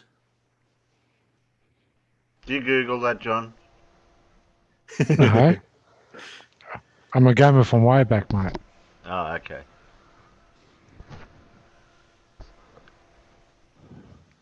Not Mr. Waddington. As John Stock knows, his name has a von in the middle of it. It's somebody von something. And Jin Zhu has it correct. John von Neumann. Well done. Okay, question 14. Here you go. This acid, used frequently in chemistry lab classes, leaves a unique mark on the clumsy first-year lab student and anyone else who happens to spill it on himself. It stains the skin yellow, brown, and the stained skin dies and peels off in about a week. What is this acid? Ooh. I hope it doesn't peel all your skin. Well, it depends how much of it you get on you, I suppose. If you were to soak your hands in it, oh, it does get in.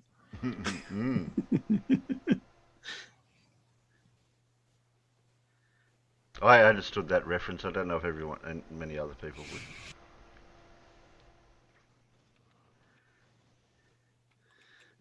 would. Okay, we can eliminate one acid because Zebulon, that's not the correct answer.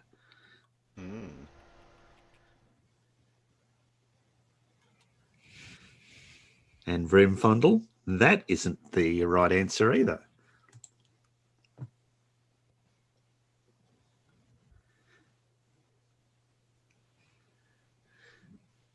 So look at all of the answers that are there, and it's not those. Oh, okay. It's one of the other ones. No, still not correct. Keep going.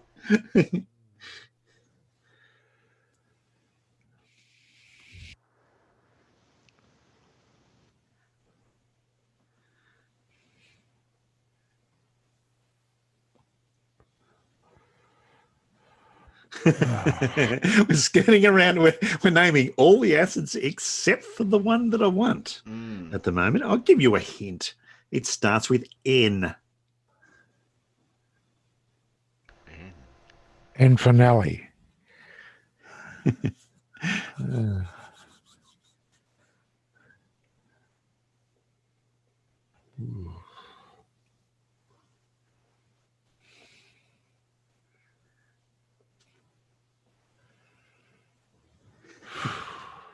Got me stumped there, mate. We finally have a correct answer in the peanuts. It is nitric acid. And blue. Blue just got it in. Yeah, he did, yes. All right, so it was nitric acid, yeah. And Vroomfondle. Now it's all coming in. Yep, that's right, yep. Okay, question 15. These two physicists dropped a photon off a building in Harvard and measured the blue shift in the light due to the radiation using the Mossbauer effect. They won the 1959 Nobel Prize in Physics for their experiment. Who were they? Yeah, who were they? Just surnames will do. You don't have to give me their first names, just the surnames will do. So basically what they did was they set up a detector and a emitter above each other down a shaft in the building. And they noticed that as the photons fell, so to speak, that they blue shifted. And as they rose, they red shifted, confirming yet again general theory of relativity. Quite a very famous experiment.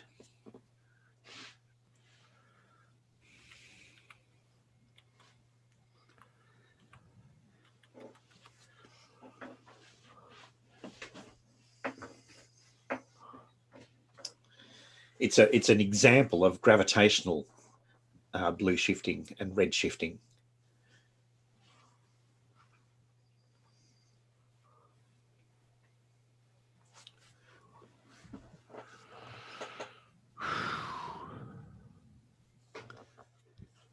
Dave N, ask FTFE. Sorry, but he won't know. Yeah, he would actually, probably, I think. It's not the Michelson-Morley experiment.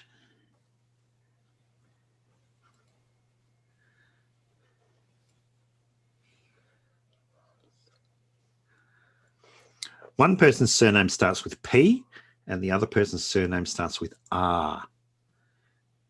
And one person's surname is a well-known unit of mass. I was going to say, if you gave us anything not else, metric. I was going to say, if you could give us anything else they were famous for as a clue. And we have the answers coming in now in the peanuts. We have John Rapp and we have First Death with the Pound Rebka experiment. No, exactly. Nowhere near right. got that. Yeah. Wouldn't have a clue, mate. No, I wouldn't have a clue for that. Robert Pound and Glenn Rebka. Quite a famous experiment. What else are they good for? Do you know, off the top of your head?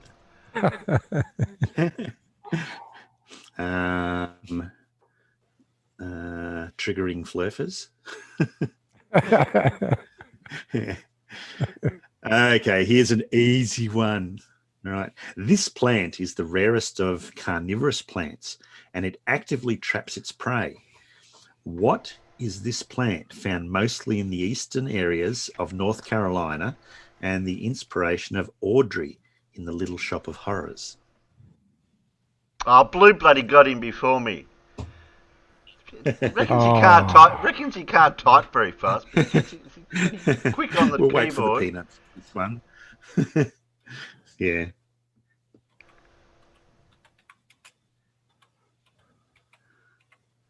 Told Blue that he's only allowed to type with one finger. And yes, we're getting the correct answers in the peanuts now. There's a picture. Of course, you know what this is now. There's quite a few of them in Australia too, actually. They're quite common out in the bush, out in the scrub here. And of course, it is the Venus flytrap. Yep. But it doesn't just catch flies. No, it catches anything that falls into its jaws of death. Wouldn't that be under the pitcher plant as well? Yeah, but that's not the plant that we were talking about. Yeah, pitcher plant's more where they just fall into the little gooey stuff. Aye. Yeah. Yeah. Yep. Okay. Designated by atomic number 9, this element has the largest electronegative value. Name this halogen used as part of a compound in public water supplies to help prevent tooth decay. This is an easy one. So I'm not after the stuff that they put in the water supply. I'm after the element which is a part of that stuff that they put in the water supply. Oh. It's not that. It's not the I spelled it wrong. Yeah, that's what I was. I know what you mean, Terry, but that's not the right spelling. You can look up to Big Blue. He's got the correct spelling. Peanuts. That's what they put in the water supply, but that's not the element that I'm after. Yeah, I was trying to spell what blue spelled. Yeah. Yep. And Jin has the correct answer, and so does John Rapp now out in the peanuts. It is, in fact, element number 9, which is fluorine. Very, very reactive. I know I didn't put the L there, and I didn't put the. I don't know which is the spelling. Yeah, I just did. I forgot the. Fluorine. Yeah, I forgot a letter. Common misspelling is fluorine. Or toothpaste. Yeah. No. All right. Here we go. Astronomers had believed that there was a huge size gap between planets and failed stars. The largest planet observed beyond our solar system has a mass 8 times that of Jupiter's, whereas the smallest of failed stars has 80 times the mass of Jupiter's, until recently, when a failed star was observed to have only 16 times the mass of Jupiter's. What is the common term for failed stars which are less numerous than white dwarfs? This is a reasonably easy one too.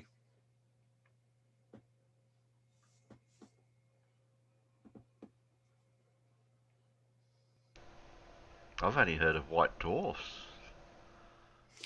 Oh no, these are smaller than white dwarfs, so they're not quite massive enough to become a proper star, and yet they're quite significantly hotter than a planet would be.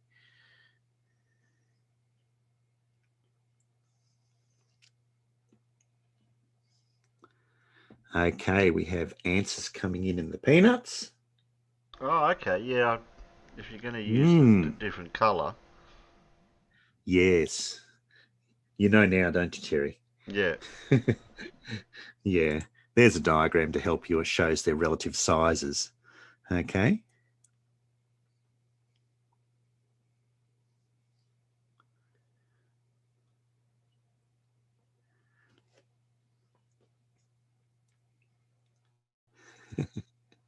Yeah, and the correct answer is, of course, brown dwarfs. What about red? Yeah, no. Second last question. All right. A photon, electron, and a neutrino are combined to create it, and Sir James Chadwick discovered it. Name this subatomic particle. Combined. Think about it. What would you get if you combined a proton, which is positively charged, with an electron, which is negatively charged?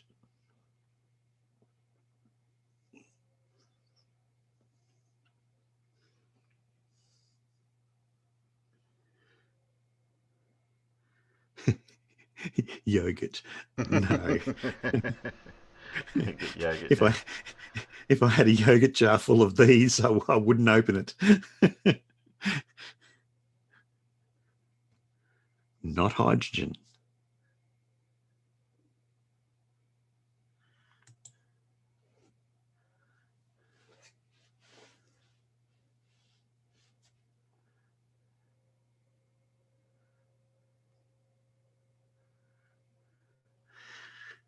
This is the reverse of that process that you're showing, that's being shown in this GIF. Animation or GIF. Yeah. Yeah.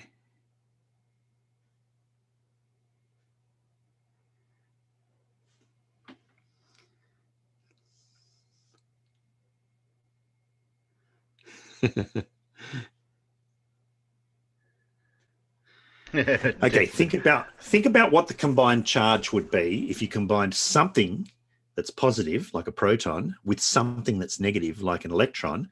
What would be the net charge if you combined those two? What would it be, Terry?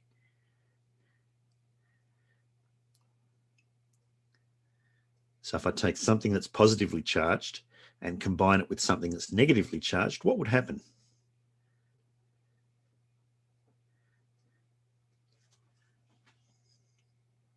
If the two charges are equal but opposite, what would the net charge be? Yeah.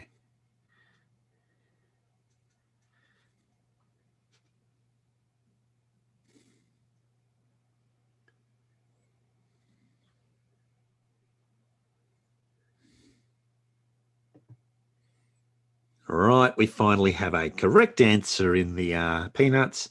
Vroomfundle and Dora correct with a neutron. Okay, so the correct answer is in fact a neutron. And neutrons are inherently unstable. So if you have a neutron existing outside of a nucleus, they only take about 27 minutes to decay.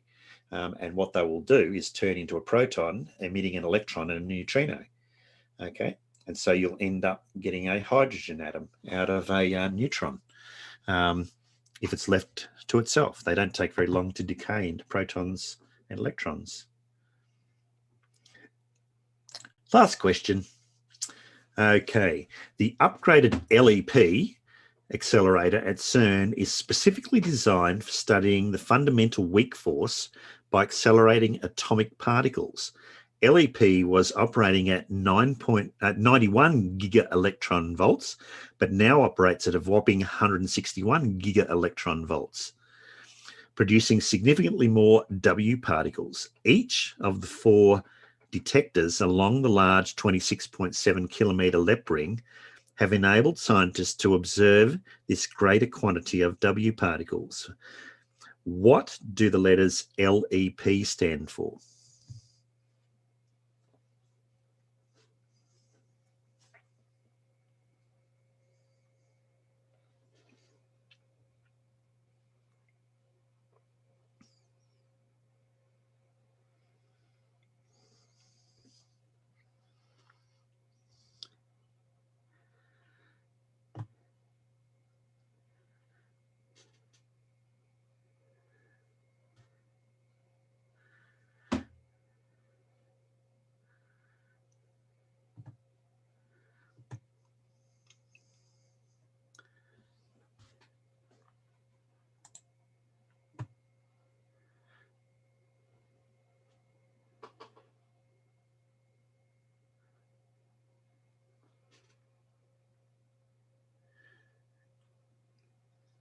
Lurks excessive power, low energy particle, no.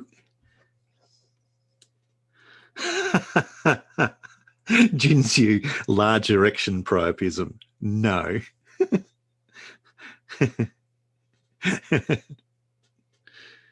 We have a correct answer internally. Like Emerson and Palmer. Yeah, they're a great band, actually. And we have the correct answer. First death with large electron positron.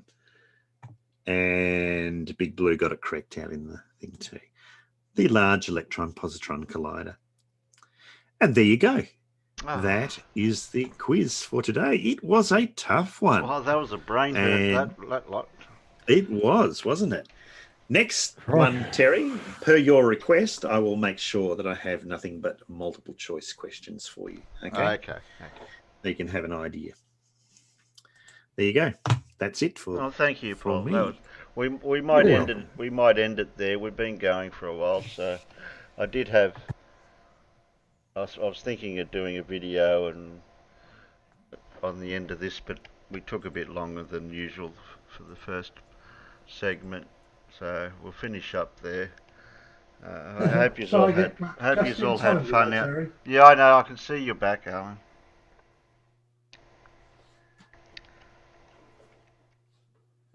We're just finishing up now, Alan. Yeah, I gathered that. Well, you know, I'd a lot of stuff to do. Yeah, I know. You got a life.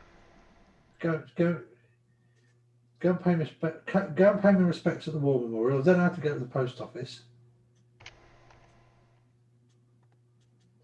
I might have had a hot dog on the way back as well.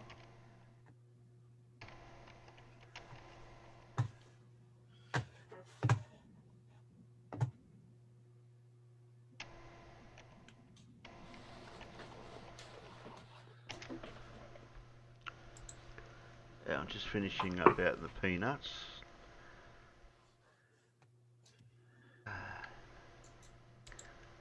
Oh, we had Dean drop in and we had Christ Puncher jump in. I haven't talked to him for a while. I didn't know he had laryngitis. and he was playing with Lego. Oh well, that's something different. Okay.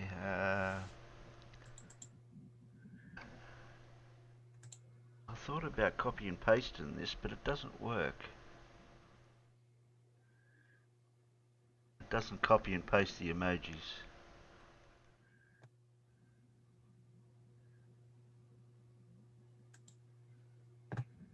Alright. There we go, that's that done. Paste that out there. Oh, thanks, John. Thanks, John Cockcroft. Cockcroft. Yeah. Cockcroft. And hello, Alan, again. Scott was out in the background there lurking, and Blue's there. I haven't heard Blue much. Door out there, Little Wolf, Death, John Rapp, Fondle, Jinx You. Oh, Professor Phil was out there. Scroll up. I think that's about the grouping of the last lot of people that were texting. I'm just giving it a Dave N. Scroll up there. Did I say John Rapp? Yeah, I think I've grabbed everyone. Zebulon, I think I've said you. There you go. I think I was the last lot of grouping out there. I have to be wearing shorts. I said shorts, not shorts. Clean your ears out. Okay then, panel. And good night, Peanuts. Good night, panel. We'll see you maybe Saturday. I hope. Yeah. Good night, Peanuts. Don't have a Righto, special well- night for you tonight. Hooroo. Oh, there's Scott. Yeah, Told good you he night, was around. Peanuts. Yeah, I'm here.